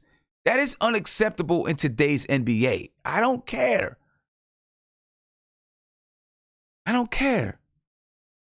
Look. I'm going to run down the scores for the night. I'm going to run down some of the scores for tonight. All right. Looking at the scoreboard for tonight, the Chicago Bulls lost. They scored 111 points. They lost to the Cavaliers 117 to 111. Obviously, you know the Knicks lost 95 to 83. The Philadelphia 76ers beat Minnesota 117 to 95. And we'll talk about that Joel Embiid and Karl Anthony Towns fight. They fought it out. They was battling. Got the video too. We'll look at the video. Boston Celtics beat the Milwaukee Bucks 116 to 105. The Pacers beat the Nets 118 to 108. The Toronto Raptors beat the Detroit Pistons 125 to 113. The Houston Rockets beat the Washington Wizards 159 to 158. James Harden had 59 points and 9 assists. Bradley Beal had 46 points. 159 to 158. I guess it was defense optional. That game, that's a ridiculous score. 159 to 158. The Trailblazers beat the Oklahoma City Thunder 102 to 99. The Clippers and the Jazz are in a battle right now in the second quarter, 52 to 48. Jazz winning. The Sacramento Kings are up 66 to 61 over the Charlotte Hornets, and the Phoenix Suns are winning by 29 points over the Golden State Warriors. But look at the scores, though. That's the reason why I brought this up, ladies and gentlemen. Look at the scores. Right? The Knicks scored 83 points. It's not one team even close to the 80s. I mean, Minnesota scored 95. 83 points, folks. You're not gonna win games that way. I don't care. I'm sorry. You're just not gonna win games that way. You know, they got me stuttering out here. What makes it upsetting and frustrating is that we have guys that can score the ball, and Alonzo Trier is one of those guys. You know what I mean? Alonzo Trier is one of those guys. We have guys that can score the basketball. Alonzo Trier could have came in and gave us 12 to 15 points, I believe. You know what I'm saying? If you let him play his basketball game. You know what I mean? Listen, over the summer, a lot of people were like, Trier needs to learn how to facilitate more. He's got to learn how to facilitate more. I felt differently, and I still feel differently. Alonzo Trier is who he is. Play his basketball. Let him play his basketball game, but put in a couple stipulations. You get 3 dribbles to the basket. You ain't get to the basket in 3 dribbles, get the ball out. Right? We want quick moves to the basket. We don't want you going left to right, dribbling, trying to find a way to get to the basket. You don't get to the basket, get the ball out your hands, somebody else can get to the basket. Or we find another shot. The ball will gravitate back to you at some point because you're a scorer. You can score the basketball. So we don't need him to be a facilitator. We need him to be a scorer. Quick scores, quick looks at the basket. Catch the ball, boop, boop, and go. He can do that. That's what he does. Use the players to their strengths. You know what I mean? So, you know, I'm confused at that. And there's a lot more things that I'm confused about as well. You know, and I seen a thing today that said Mark Jackson is waiting in the wings, or, you know, Mark Jackson is one of the guys that will definitely get a look if David Fizdale is fired and all that stuff. I'm not ready for that yet. Not ready for it yet. I know there's, you know, people are mad about David Fizdale, but I'm not ready for it. You know what I mean? But I don't know.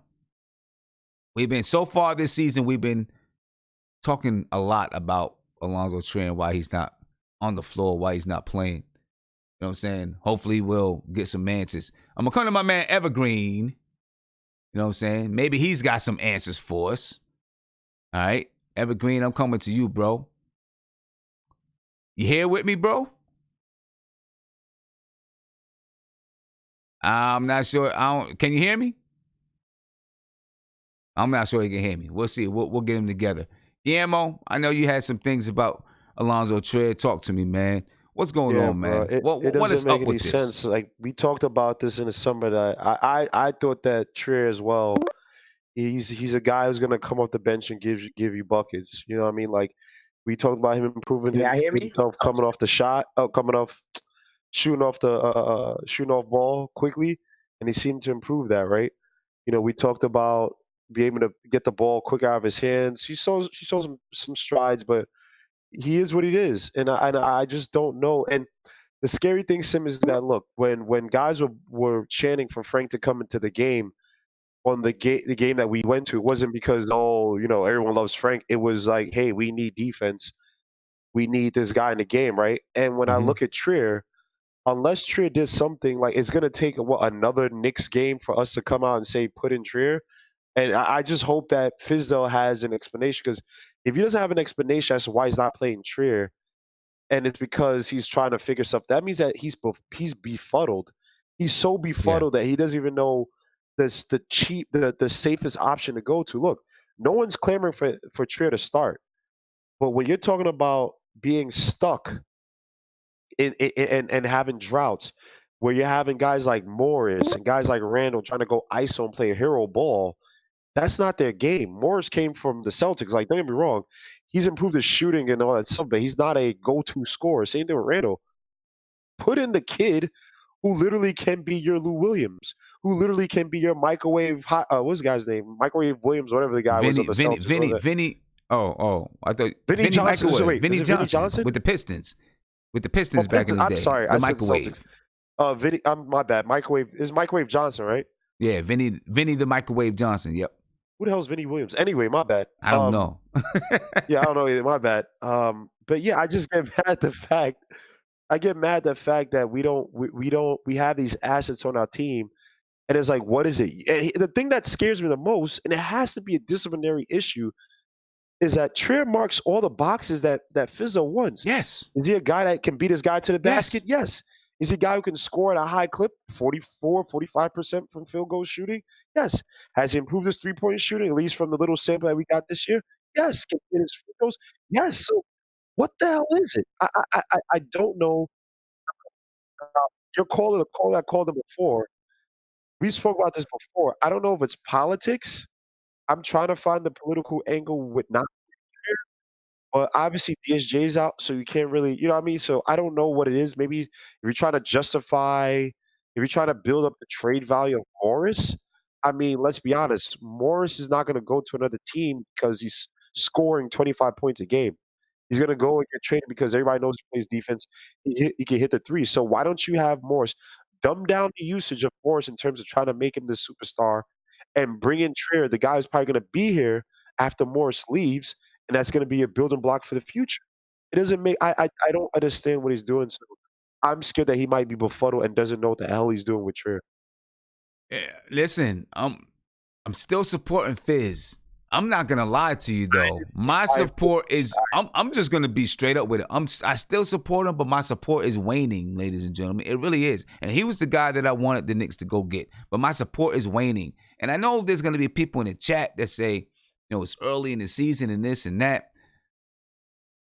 But I can deal with losing the basketball game, but there are certain things that it confuses me. Like, why are you doing this? Why why that lineup where we had 4 power forwards on the floor, right? Or 3 power forwards in the center. Why that lineup?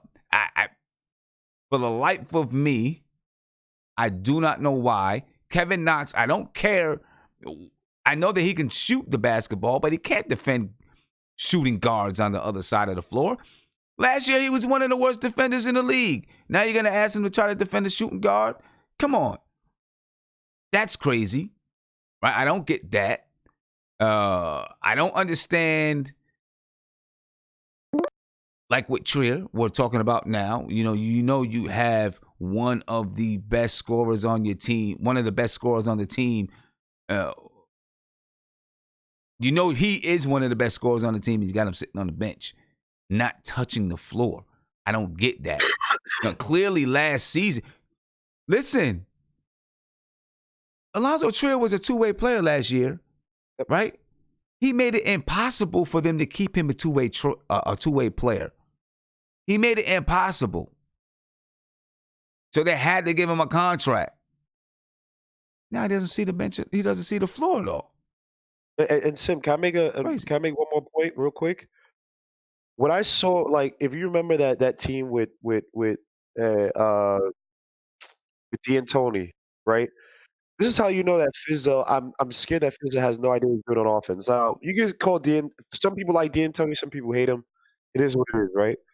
But when you saw that team, and this is why I'm not even crazy about wins and losses. I just want to see development from this team.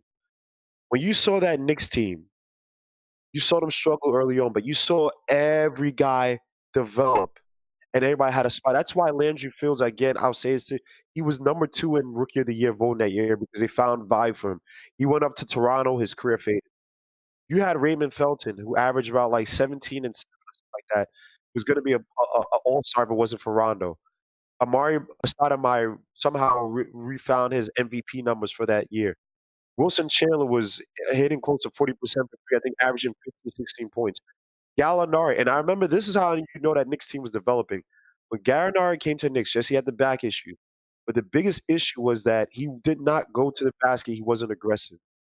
And the thing is that D'Antoni got him to be aggressive and the basket, where it was just annoying that this big 7 dude was just getting fouled and playing with the either drive or the three.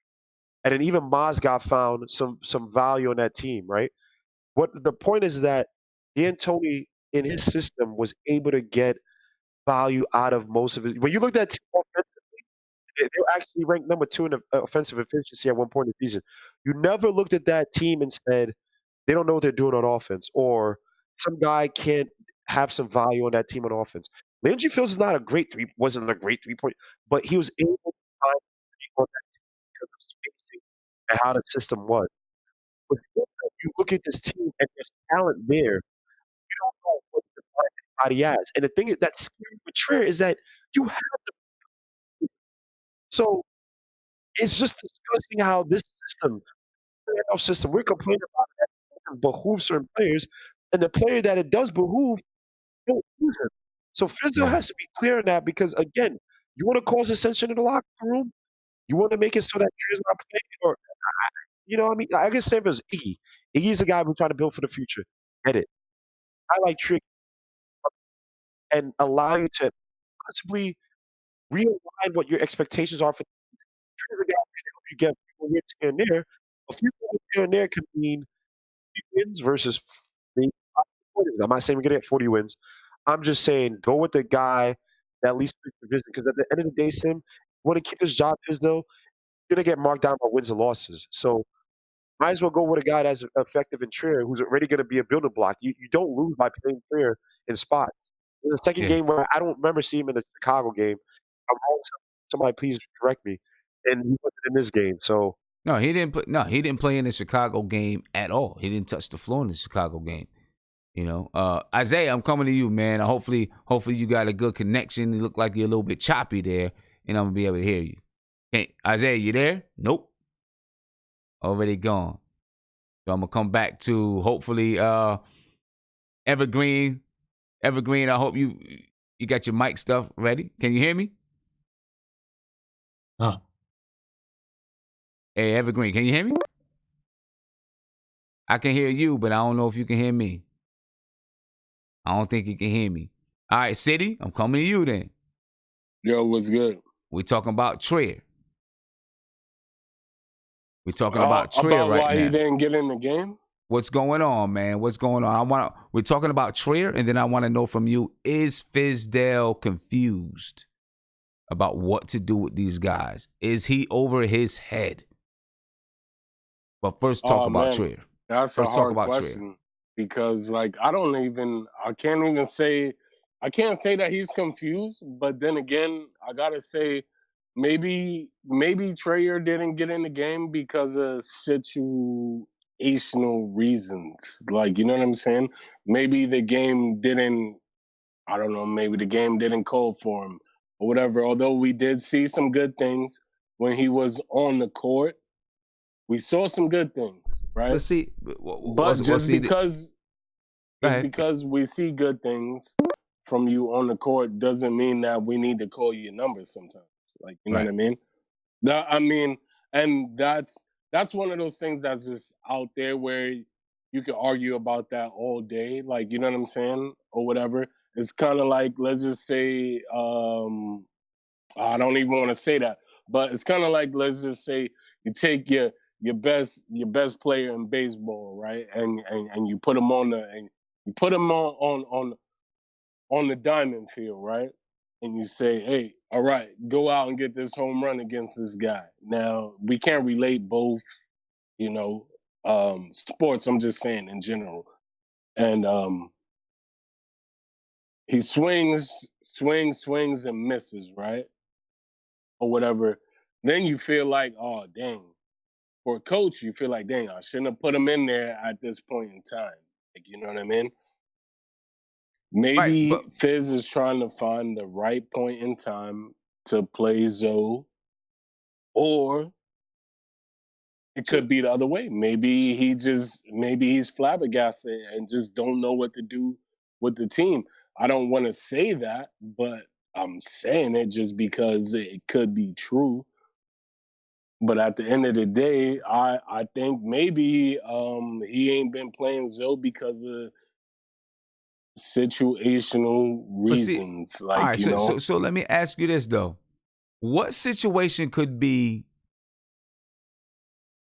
I mean, it's the perfect. You scored 83 points. I'll tell you All right, the situation, Tim. Right. So how could this not be a situation to play in when you score? You're not scoring the basketball. Right? You're shooting 38% from the field. You shot 22% from three. How can this not be a situation to play Trier? Because we're hanging our hats on shoulda, coulda, woulda.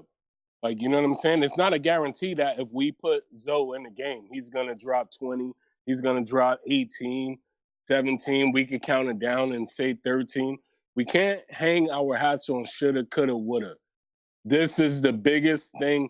This is the biggest thing that we got to stop doing. We cannot, and I want to repeat it, we cannot hang our hats on shoulda, coulda, woulda. Like, we cannot just say, oh, okay, if we put Zoe in the game, he's going to drop 15, he's going to drop 18, he's going to make the game better. What if he has a bad game when we put him in the game? See what I'm saying? This is shoulda, coulda, woulda. We cannot hang our hats on. I don't never want to hear shoulda, coulda, woulda stuff. But look, I get that he could have a bad game. Gotta be out the door. But look, I understand that he could have a bad game. But this game, to me, is tailor-made. This type of basketball game we played tonight is tailor-made for a game like Trier, right? It was a rough, kind of a rough game, low-scoring game. Where Trier, he's a tough kid. He can handle contact. But it's what if stuff, he kind of thrives in that type of environment.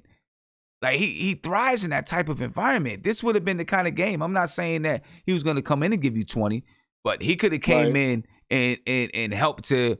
What did we have going to the basket tonight? Julius Randle. That's it. Again, sometimes RJ Barrett. This is what if stuff. Let's just say we put him in a game.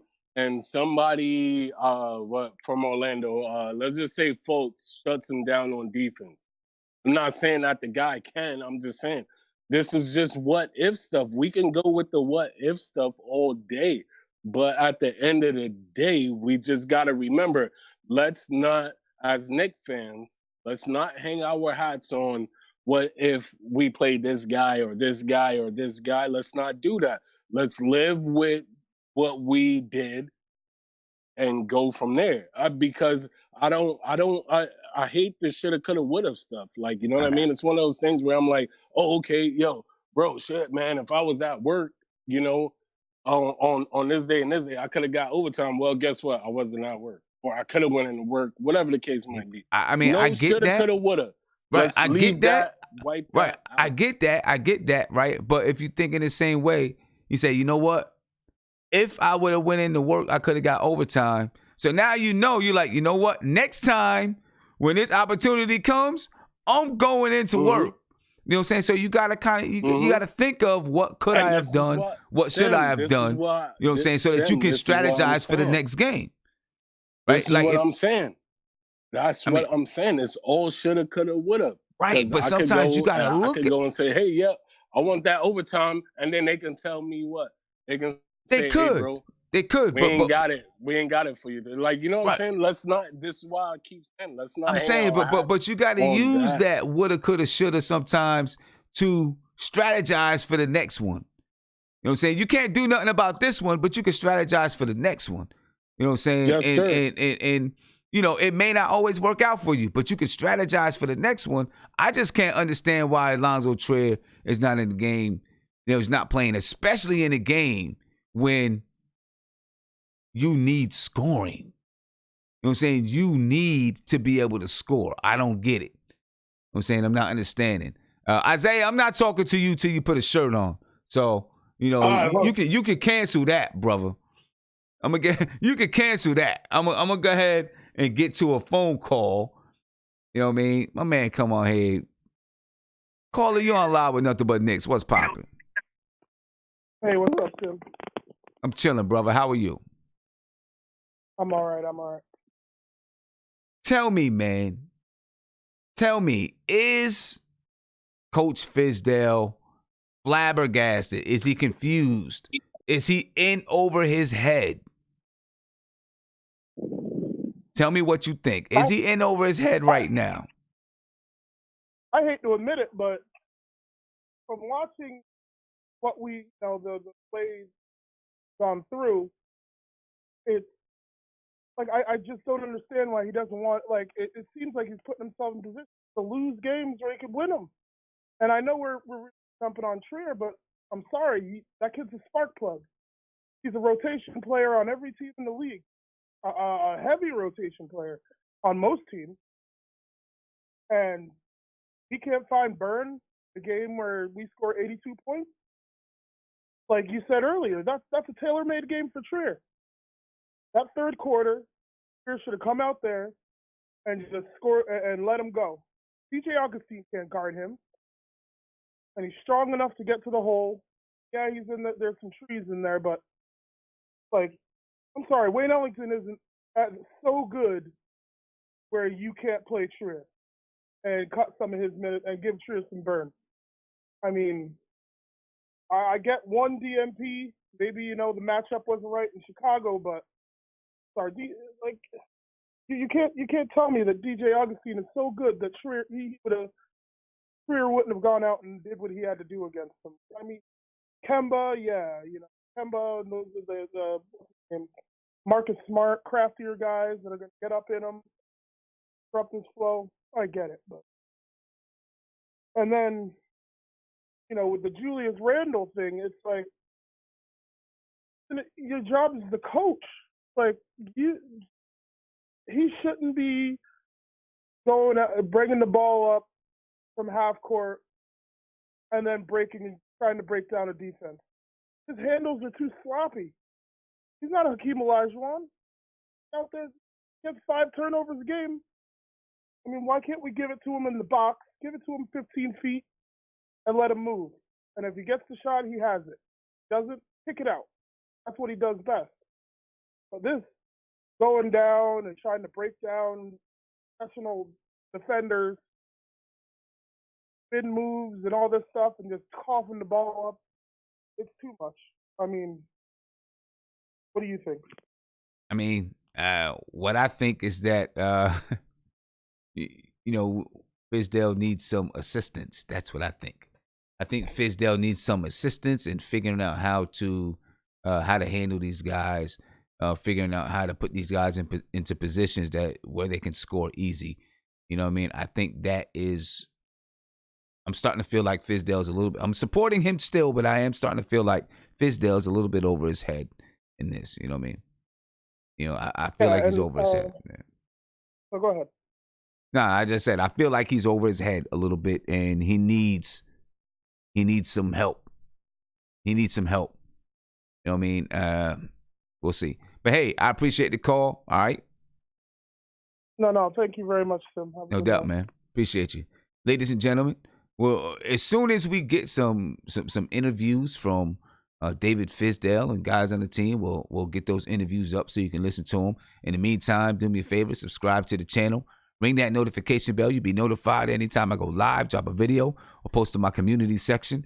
If you're on Sportscaster, please Follow me on Sportscaster, Twitter, Facebook, Instagram, wherever you are. Make sure you follow me and subscribe to the channel if you're on YouTube. Let's get to another caller, ladies and gentlemen. Caller, you're on live with Nothing But Knicks. What's poppin'? What's going on, Sam? I'm chilling, man. What's poppin' with you, brother? No. What we talking about right now? I was trying to turn my TV down when I got cut in. Yeah. Right now we're trying to figure out if Fizdale is over his head, man. And Fizdale definitely over his head right now.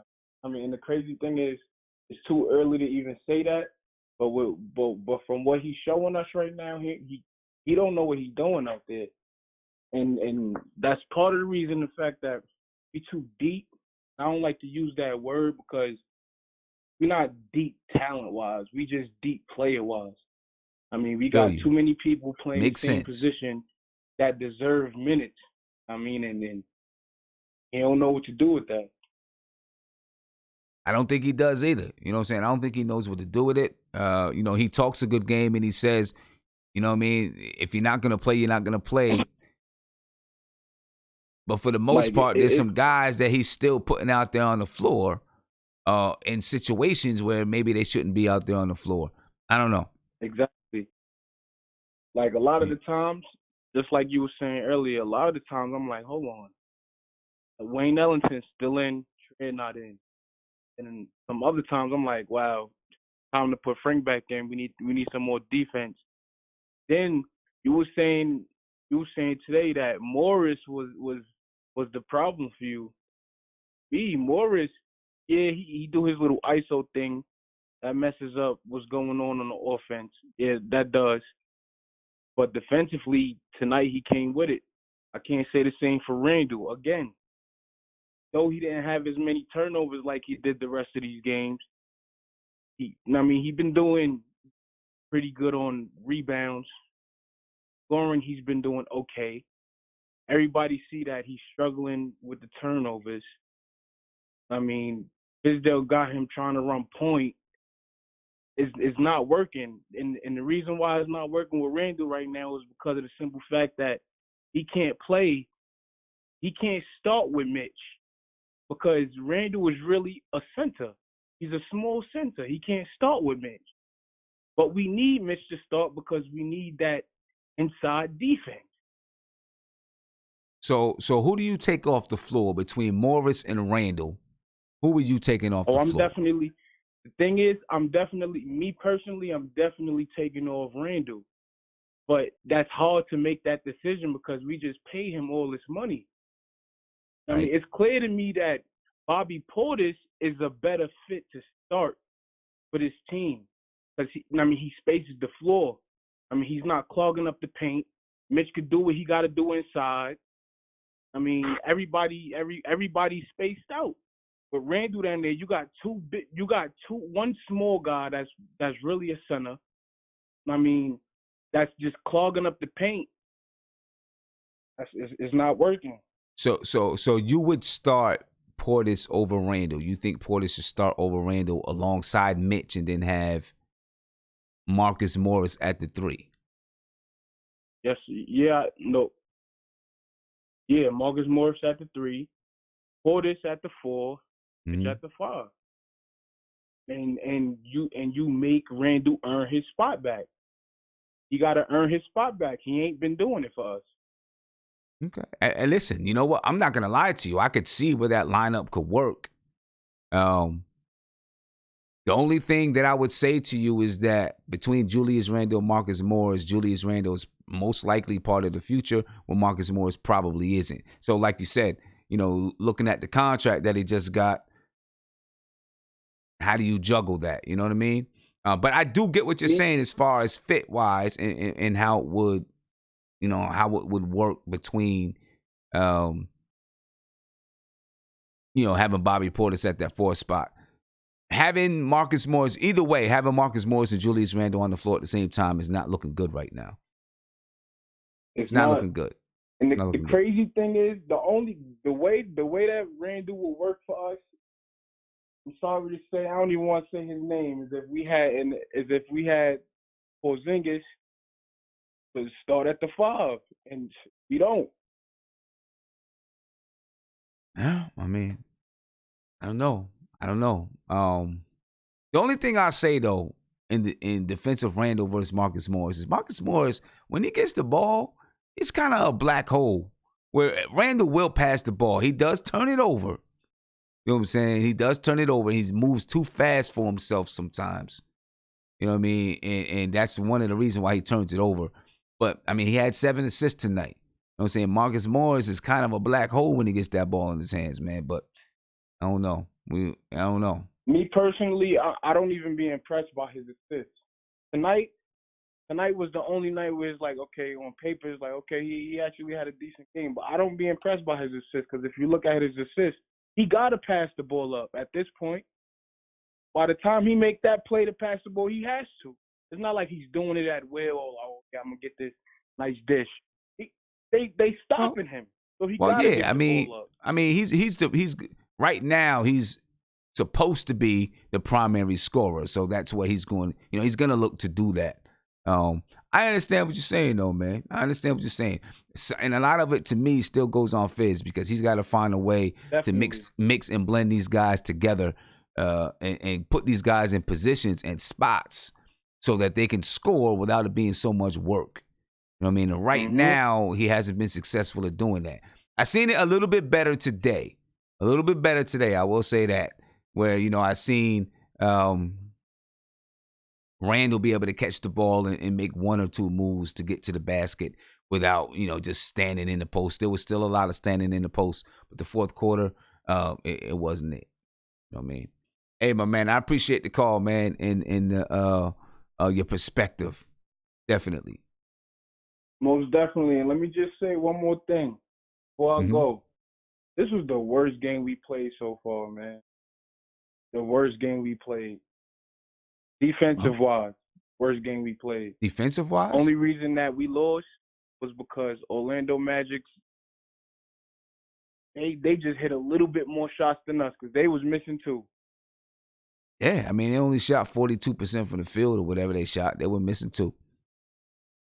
I expected this game to be like that, man, because they're a bad shooting team and they're a pretty good defensive team, but bad shooting team altogether.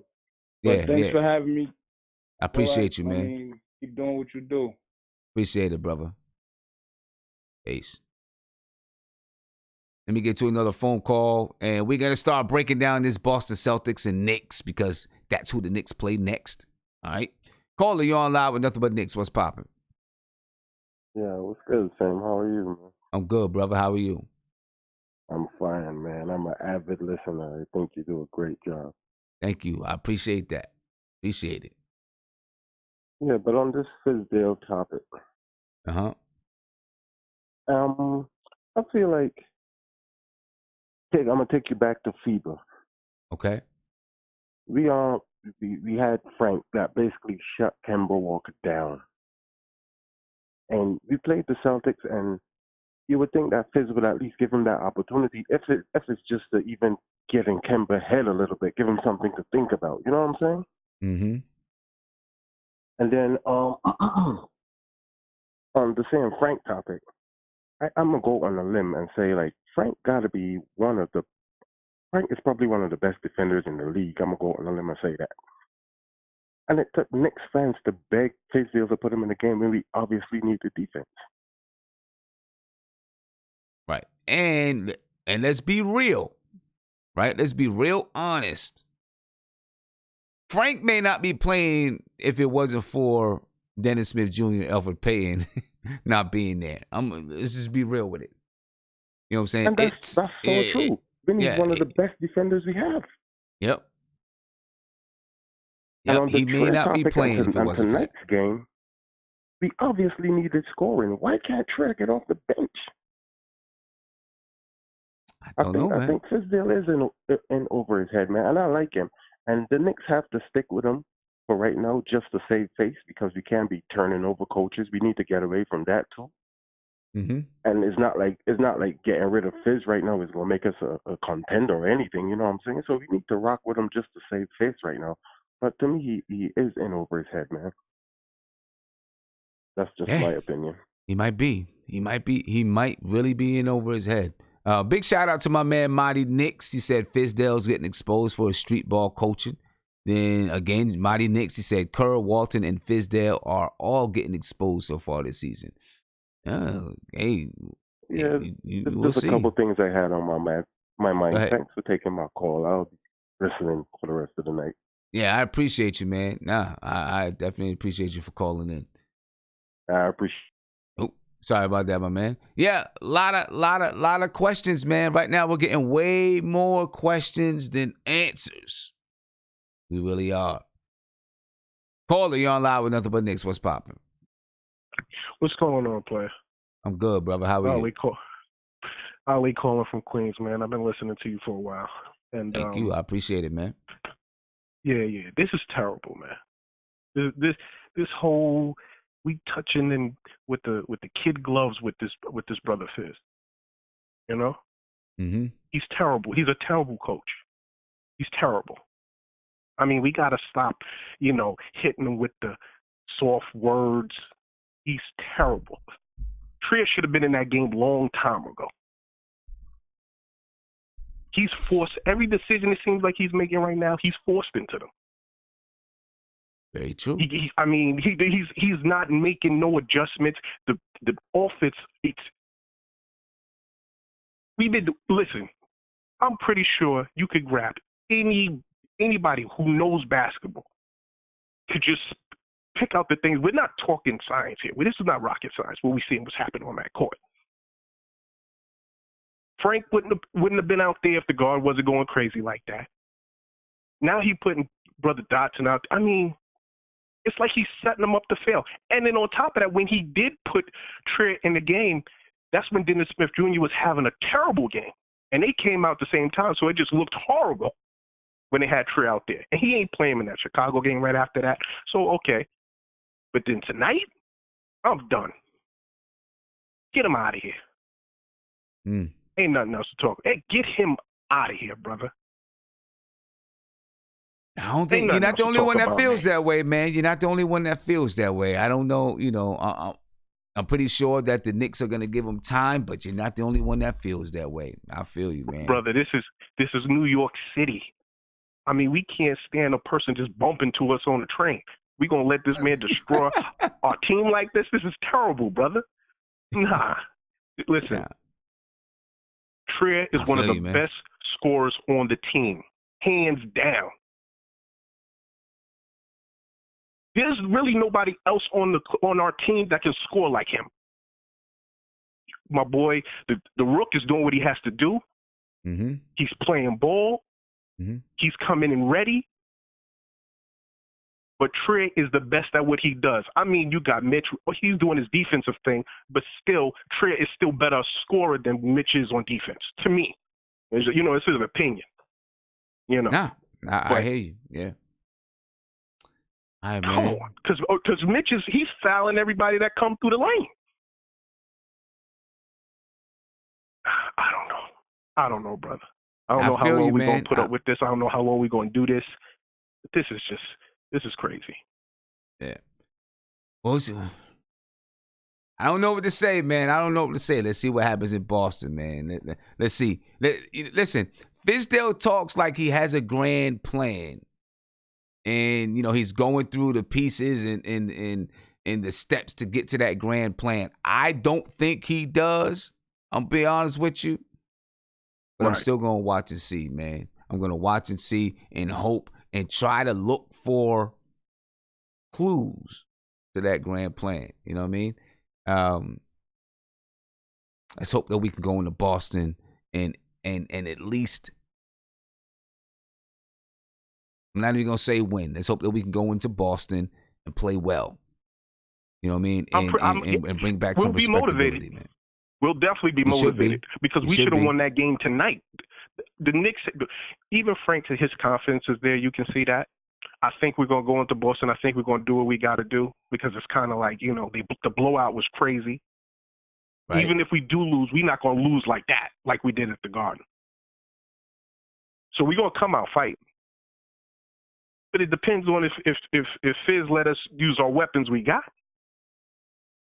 He see us out there getting slapped in the face, won't throw the gun on the floor. I mean, put the man out so he could shoot. Yeah, I feel you, man. I feel you, man. And I appreciate the call, bro. Yes, sir. Yes, Appreciate sir. you, man. Have a good All right, one. keep doing what you're doing, All right. man. You're doing a great job. Thank you. I appreciate it. Yes, sir. Peace. All right, good night. All right, ladies and gentlemen. I'm going to get to I'm going to look at this Boston Celtics game. I'm going to take a look at this Celtics game. All right. And then hopefully I'll be able to throw on a couple of, hear from Fizdale, hear from RJ Barrett a little bit, a couple of clips. We can hear from them. And then we'll be out of here, man.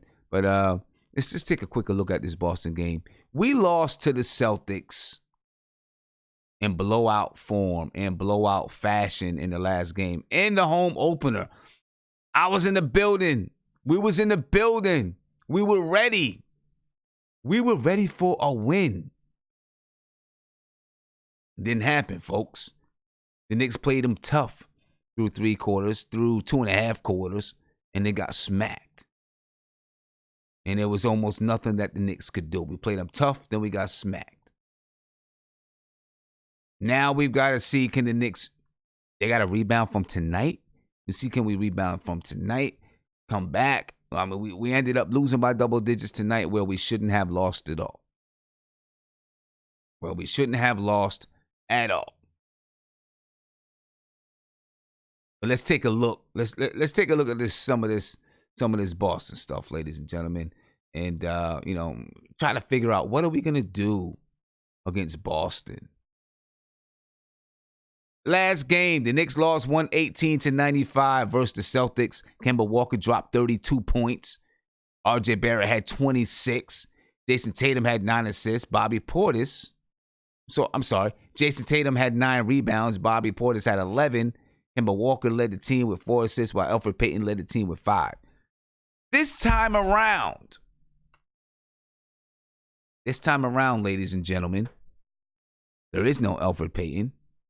Everybody was clamoring and hoping that the Knicks were going to put and seek Frank Ntilikina on Kemba Walker based on everything that happened in FIBA. Obviously, it's different between FIBA and now. Don't worry, H, I'm going to talk about that fight. Obviously, it's different between FIBA and what's happening now, right? There's a little bit more game planning for Kemba Walker, you know what I'm saying, to be the guy. There's going to be more screen set for Kemba Walker to be the guy. It's going to be a different game. Kemba Walker's going to play a little bit different. There's more strategizing to help Kemba Walker get off his shot, get his game going. All right? So it's going to be different. But you're going to see that matchup now. We wanted to see it in the home opener. We didn't. We're going to see Frank Ntilikina match up against Kemba Walker against Boston. Right? Listen, Frank Ntilikina can play defense. We know that. You know what I'm saying? So I'm not worried that Kemba Walker is just going to destroy Frank Ntilikina. My issue is this. My question is this. Not issue. My question is this. Is Fizdale going to start Frank? Or is he going to try to put RJ Barrett or Wayne Ellington on Kemba Walker? Or is he going to go back and try to start Trier? Fizdale is full of surprises. Sometimes I think that, and I know we've been harping on Coach David Fizdale. Sometimes I think that David Fizdale overthinks the game and is trying too hard to do something that people's going to be like, oh my God, this guy is a genius for doing that. I feel like he tries too hard to do that. Just make the natural move that should be done. I wasn't upset that Frank Ntilikina didn't start because I understood the strategy behind it. I did. I really did.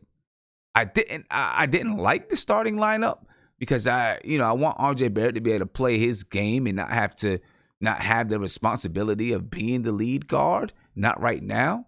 You know what I'm saying? It's not what he does naturally. Frank Ntilikina is, naturally RJ Barrett needs to be in a position to go ahead and score the basketball. That's what he can do it well. And he does other things on the floor, obviously. Frank Ntilikina is content to give him the ball. You know what I'm saying? And you've seen a lot during the game that RJ Barrett and Frank Ntilikina played together. Just start it. Just start those two together. Always have one of those guys on the floor. You know what I'm saying? If Frank needs a break, RJ's out there. If RJ needs a break, Frank is out there. So you have one of those guys that can facilitate on the floor. But sometimes I think Fizdale just overthinks it and is over trying to be a genius or something. Or trying to do something that people are like, oh, wow, this guy is really coaching. And don't overcoach it. Don't overcoach it. But anyway, Elfrid Payton won't be there with us. All right, you look at the season stats for these two teams, right? And really, to tell you the truth, honestly, when you look at the season stats, ladies and gentlemen, this is for the season right now. The Knicks average 48 rebounds a game, Celtics 47. Right? Almost even. The Knicks average 18.8 assists, the Celtics 22. Now, this may not be updated for tonight's games, right? Actually, it probably is updated now that I look at the Knicks' three-point percentage because the Knicks were about 38%. Right? Steals per game, the Knicks 8.2, the Celtics 8. Blocks per game, the Knicks 5, the Celtics 5.8. Turnovers per game, the Knicks 18.4, the Celtics 11. All right, the Knicks shoot 42% from the field, the Celtics 41. The Knicks 35% from three, the Celtics 36. The Knicks 67% from the free throw line, the Celtics 71%. When you look at these stats, you say, well, these teams should be pretty close in record. Right? They should be pretty close. What are the differences, though? Well, the Celtics only turn the ball over 11 times. The Knicks turn it over 18.4. That's a big difference right there. The Celtics average 22 assists, which is not crazy high, but it's more than the Knicks at 18.8. Oh, and guess what? The Celtics got a guy that can go ahead and close out the game for you in Kemba Walker. The Knicks haven't found that guy yet. The Knicks haven't found the guy that can go out and close the game. And that's been the Knicks' problem all season long. Right? They don't have that guy that can go get it done in the end. And it's been a big problem. Is it ever going to be solved? I don't know. It's very hard to say, but it's been a very big problem for the New York Knicks. And, you know, if we don't get this offense right, it's going to continue to be a big problem for the Knicks. And I don't see this offense really getting right. And I'm just being real with you, ladies and gentlemen. I don't see this offense really getting right until, and I'm sorry, I'm looking at something up here, trying to pull something up because I want to bring up some stats for us. I don't see this thing really getting right all season long. I'm sorry. You know what I'm saying? I want to take a quick look at the last game, you know, some of the stats from the last game and who did what as we break it down just a little bit further. And you can see here, Mitch Robinson had a good game. Marcus Morris was okay. Julius Randle, 10 points, 10 rebounds, 3 assists. Look, we're going to have to do better than this, ladies and gentlemen. All right, let's bring it back. I'm going to bring that back in just a minute. I'm going to bring that back. Call in 516-405-2246. Let me talk to you about this Knicks versus Celtics game, and I'm going to bring a couple other stats on the screen. Call you on live with nothing but Knicks. What's poppin'? Hey, how you doing, man? First time listening to your live chat, and just want to say, man, I enjoy what you're doing here, man. Out here in Orlando, Florida, and trying to find it hard sometimes to watch my Knicks, but yeah, man, I'm still a fan out here, and it's hard. It's hard to go to work and have people, have to tell people I'm a Knicks fan, but hey, you got to keep your head up. And hey, question. I got a question for you. Tell me, what do you think it is? Why is it my man Mitch can't seem to get an alley-oop thrown to him? He down there flailing, he waving his hands. Why is it so hard to get my man an alley-oop? Just throw it up. Just throw it up. I mean, isn't that what he's there for? I mean, ain't he good at it? He ain't proved that he's good at that. Did he catch a couple of them today? Did he catch a couple of? I thought maybe he caught 2 alley-oops today. Yeah, Maybe I mean, both from he R.J. okay, Barrett. he Maybe. did, but he should be doing that a lot more. Randall, why is Randall allowed to fumble the ball, to bounce the ball up his foot like over and over and over again? And this guy, listen, I do not like Frank. I think Frank is trash, and that's besides the point. Right now, he's the only point guard we got. Why is he not starting? Like, I mean, so the question you keep asking is is Fizz over his head? All right, there's so many reasons why we don't, we can't start. He had said to me, listen, I'm not starting him because he's because I don't like his game, because I don't, there's so many reasons, but because he wanted to keep him out of foul trouble. That was trash. I don't know what that was. That was trash. Let me ask you this: what do we got to do, man, to beat the Celtics? We're going into Boston. What do we got to do, man, to at least to make the game competitive? What do we got to do? Change the lineup, man. Start using. Listen, you know what? Here's the thing. Tell me if you agree with this. I think we should be a much better team. I think we should be a decent team, even. I'm not saying, when I saw when I saw what we got, right, we picked up, I said, all right, well, we didn't get Zion. All right, that's cool. We didn't get Zion, but we got enough that we should sneak into the playoffs, right? Mm-hmm. We got some tools. The tools are not being used. Nothing is being used the way it should be used, and I just feel like we could. What do we got to do in Boston? We need to start using people the way they're supposed to be used. I mean, stop holding in the ball. Play like a team. It's like they seem really, really lost out there. More so tonight than like any other game I think I've seen so far. I mean, we're only a couple of games in, but like we seem really lost. Is it not Fizdale's job to call a timeout and try to give some kind of direction?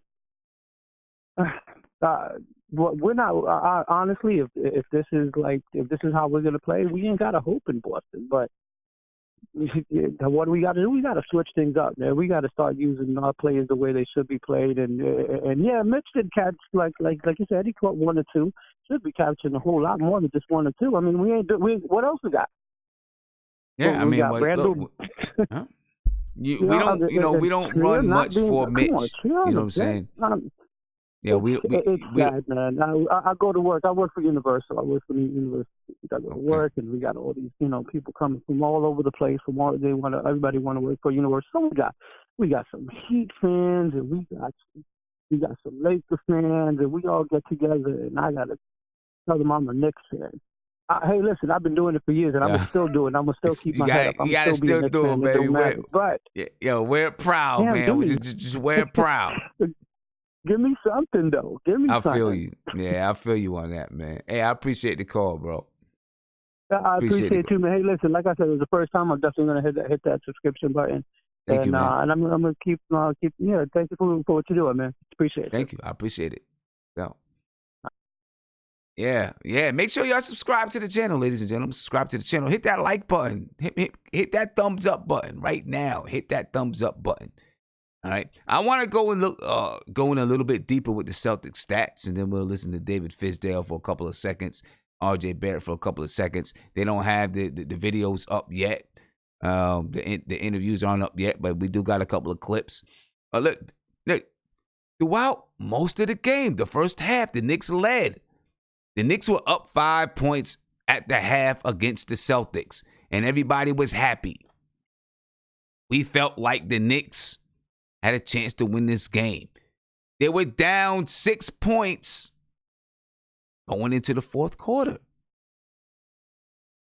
Right? They let the Celtics go ahead and go on a whatever run. I forgot what it was, but the Knicks were down 6 points going into the fourth quarter. Still in the game.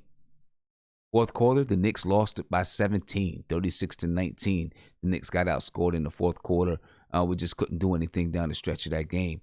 The Celtics' biggest lead was 29. The Knicks got smacked. The Knicks' biggest lead was 12. We got beat on the boards in that game. We listen, we've got to handle the boards against the Celtics. They're starting to play better. They're going to get better. We've got to get better too. Celtics had 46. We won the boards. We got to continue to win the boards. We had 55 rebounds. The Celtics had 46. Celtics had 24 assists. We had 15. Celtics had 14 steals. We had 7. Celtics had 9 blocks. We had 4. The Celtics had 12 turnovers. We had 23. 23 turnovers. You're going to lose every time, folks. Got to take care of the ball. Right? Celtics shot 45.2% from the field in that game. The Knicks 37.8%. Celtics 36.6%. The Knicks 25.9% from 3. And the Knicks shot 76.5% from the free throw line. The Celtics 65.5%. All right, we can't let Kemba Walker get loose the way he got loose. He was a spark plug for them in that second half. He was the spark plug, and he's supposed to be. You know what I'm saying? He's supposed to be, but he was the spark plug. All right, so the Knicks have got to try to make it tough for Kemba Walker, stay on the boards, and take care of the basketball. You know what I'm saying? Let's not get down by double digits this game. And maybe that's something that we can make as a goal for this team. Because every game that we've been in, we've been down double digits. So let's make it a goal that we do not get down double digits. Keep the game in single digits.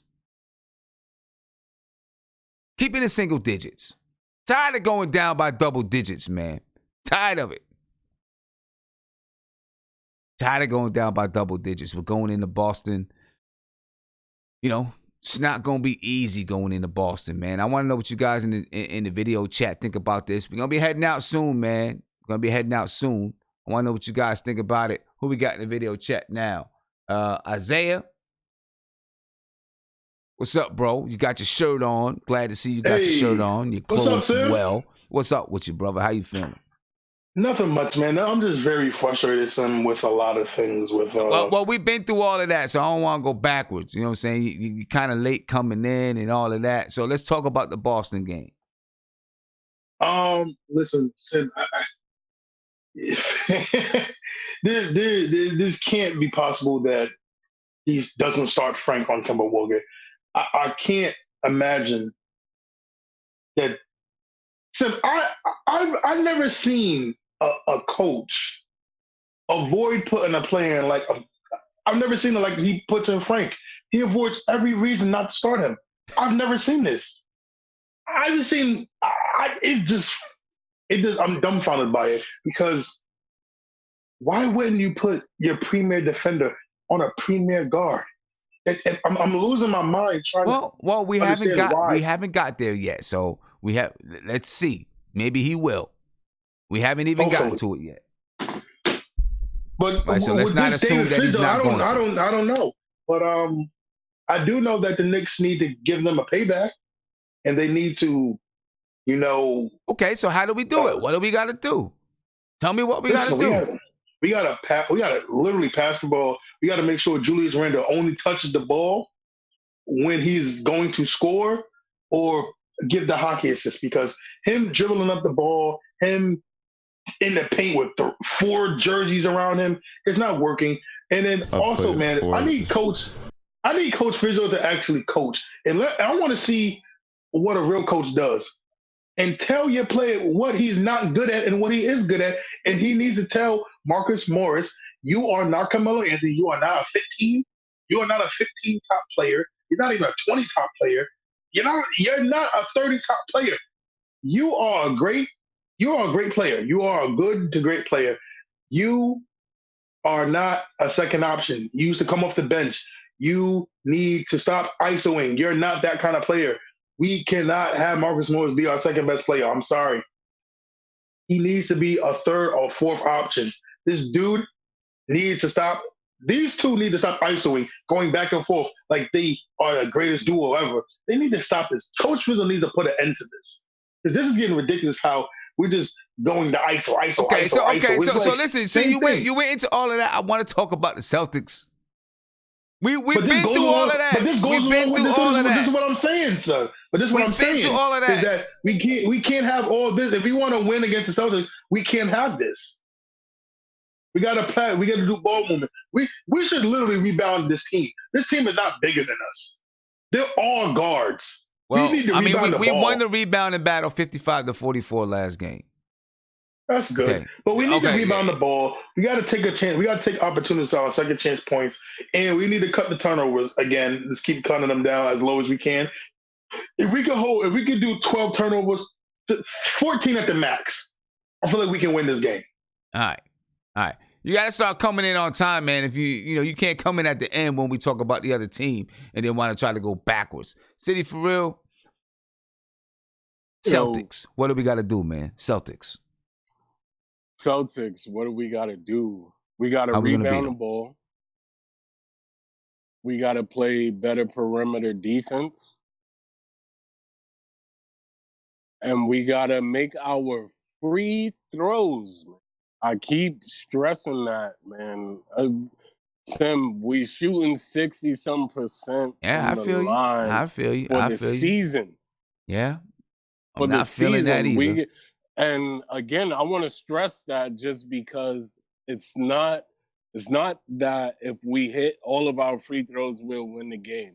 But it's a matter of the fact that we keep falling down to double digits when you look at all of our games that we played.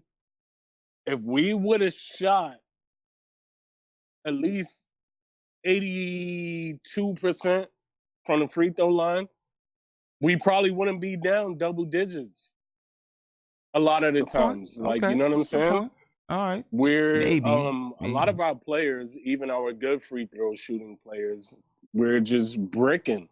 If I'm Coach Fizz, I'll hold a free throw shooting contest for minutes. You understand what I'm saying? Okay. Like, you understand what I'm saying? Like, whoever can hit, like, you know what I mean? Like, the most free throws in a row. Shit. All right. Maybe, excuse my language, but that's how many minutes you should get or something, because shooting 60-something%, I don't know the exact number, but shooting 60-something% from the line is bad, bro. It's okay. bad. Nah, I feel really you. I bad. feel you. I mean, listen, that's one aspect. Knocking down those free throws is obviously one aspect of us having to win. DMO, what do we got to do to beat the Celtics, man? Beat the Celtics perimeter defense. Frank has to shut down Kemba Walker. 2, they have their front court's not that good, so we got to get our big men in position to draw fouls, to give them trouble. So pick and rolls, exploiting guys down low with the post-up game. I need to see post-up game by Randall, pick and rolls with Mitchell Robinson. Morris has to get in that paint area as well too. Hit those fadeaways. Stop trying to be a glorified 3-point shooter. If your 3-point shot it ain't falling. And you got to be consistent. You got to play Trier as well too, man. There was little lull periods in the second half where we can't get scoring. He has to go to the guys who are bona fide scorers. Yeah. I would say more off-ball movement, but obviously, Fizzo doesn't do that. So given what we have, basically shut down Kemba, and also don't allow guys like Marcus Morris to hit a bunch of threes like he did in the beginning of the Celtics, I guess beginning to the middle of the Celtics game. Whoever's a hot hand, make sure that the defense is geared towards shutting them down. But yeah, that's it for the Knicks, man. But Fizdale, knowing Fizdale, Trier's not going to play. Perimeter defense is probably not going to be. It's probably going to falter again. Then we'll probably lose again, man. I'm just tired of Fizdale's stuff now, because me and City were just talking about it. We have no idea why Trier's not playing. But yeah, whatever. Yeah. I feel you, man. I feel the frustration for you, man. With you. I feel it with you. Real quick, let's hear. I want to go ahead and listen. Well, let me get to a phone call, then we're going to listen to RJ Barrett I want to find out from this guy who's calling in what we got to do to beat the Celtics. Then we're going to listen to R.J. Barrett and David Fizdale. Short clips, 22, 50 seconds apiece, but we're going to listen to them. I guess this caller hung up, so we're going to go ahead and we're going to listen to R.J. Barrett right now, ladies and gentlemen. Take a listen to R.J. Barrett on playing point guard with Frank Ntilikina. Played it before, it's just whatever the team needs, and that's what the team needs from me tonight. And whenever they need me to do that, I'm gonna be here. I don't know if it's the first real extended run you guys have had together, but how did you feel playing with Frank together in the backcourt? Yeah, it was great. I love playing with Frank. Frank brings great intensity, especially defensively, and then offensively he gets us organized. So, love playing with him. I've played it before. All right. So there you go. One, I will say this. It sounds like Fizz words. You know what I mean? He gets the team organized. Playing with Frank, he gets the team organized. I don't want to see R.J. Barrett playing point guard next game. Just put Frank in at point guard. Let him guard Kemba Walker. You know what I'm saying? Just let these guys play the positions that they were built to play. That's all I want to see. I don't want to see all this. I don't want to see Fizdale trying too much against the Celtics. Let the guys play the positions that they were built to play, that they were born to play. Let them play their natural spots. You know what I'm saying? None of this trying to be super coach. You know what I mean? That's what I want to see in Boston. Don't try to be a super coach. Don't try to, make all these spectacular substitutions and all this stuff. You know what I mean? Just let these guys play in their positions. That's all I want, man. That's all I want. So let's listen to Coach David Fizdale as he talks about the game. David Fizdale, ladies and gentlemen. And then overall, aside from the ball movement, 7 for 31 from three, a lot of those threes, this team capable of hitting. What did you see there? Yeah, we got some good looks. I thought Wayne Ellington had a lot of good shots. I thought Kevin had some good ones. Some nights it's not going to be that, but the one thing I am happy with, that's the second game in a row we hold a team under 100 points.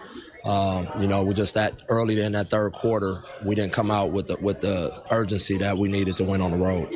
Yeah, and speaking of that, that's the second time I think that we've seen you pull or call such a quick timeout at the beginning of the third quarter. What's your message to the guys in that moment? Wake up. Wake up. You can't mess around, especially a team that team's got firepower, and they've been together a long time, and you just can't mess around with a team like that because they can get it going. And then all right, and see, all right. You held a team under 100 points for the second game in a row. I agree, you did. But guess what? The Orlando Magic only averaged 94 points a game coming into this game. You gave up 95. Now, I'm not saying that's a bad thing that you gave up 95 points, but still, they averaged 94 points per game. So it's not like you did something spectacular. You didn't do something spectacular, in my opinion. They got their average. They did what they normally do. You didn't shut them down. But we'll take it. We'll take that. I'll take it. We played good defense, though. I thought we played good defense until that fourth quarter. I'll take it. I was hoping that we were going to get I was hoping we were going to get some longer videos out here, but we didn't get them. So I'll show them tomorrow. I am gonna have a pregame tomorrow. All right, pregame is about 11:30. It's gonna be a little bit earlier because I got to get on the road. I got a 2 hour, I got a couple of meetings and a 2 hour drive to another event that I'm doing. All right, so it's gonna be a little bit earlier, maybe 11:30, 12 o'clock. Look for the notification. You'll get the notification.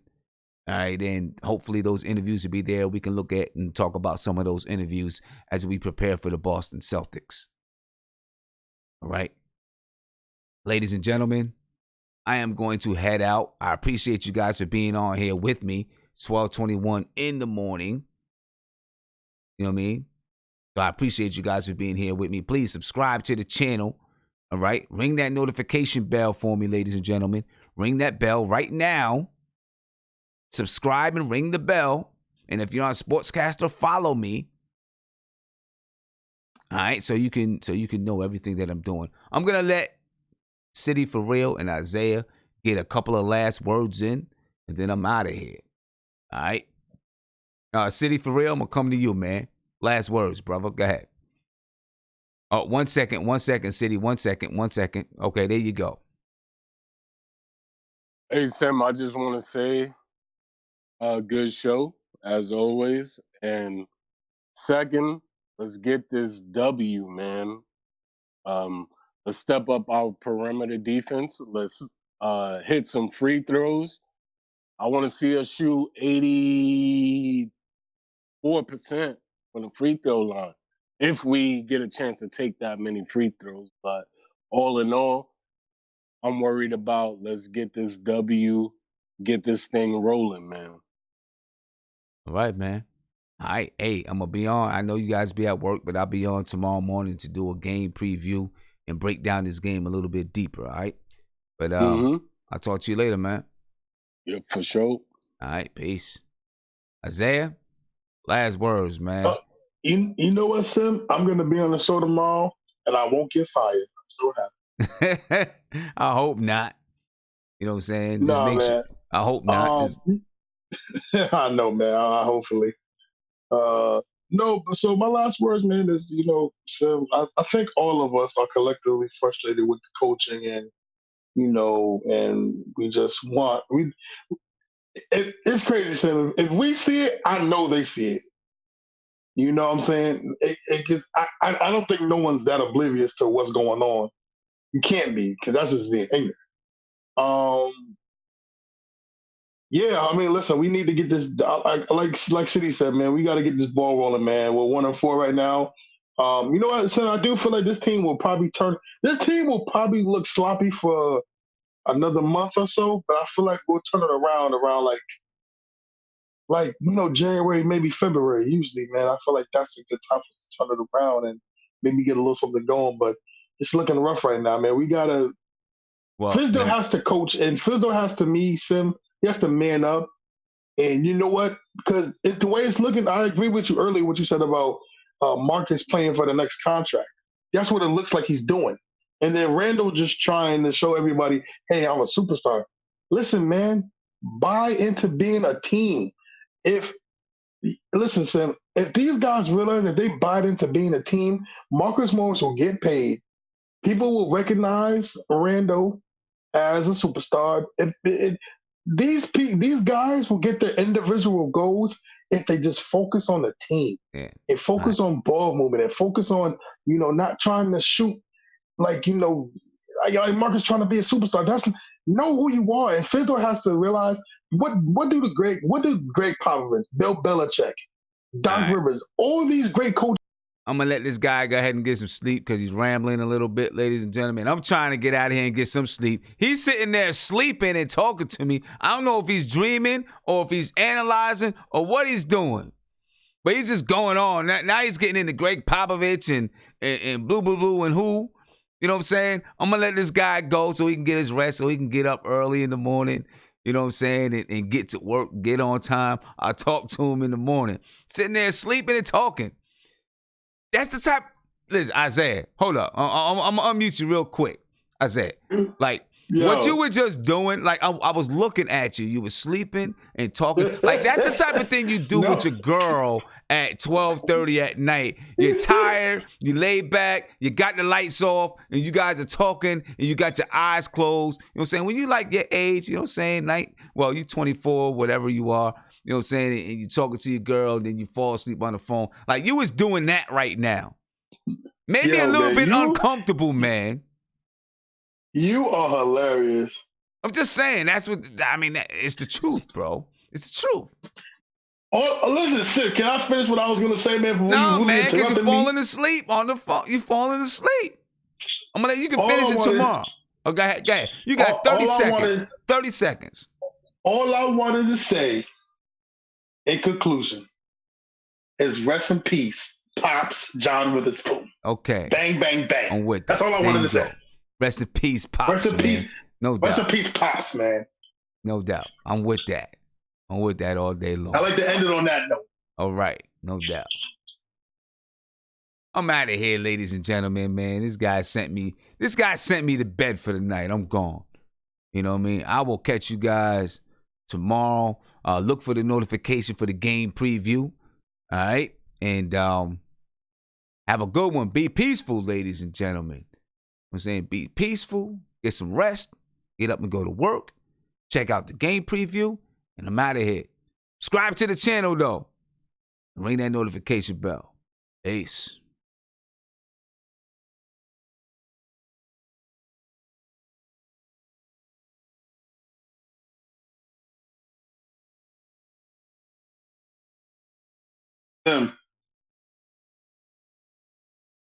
You funny as hell, man. That pillow talking was funny.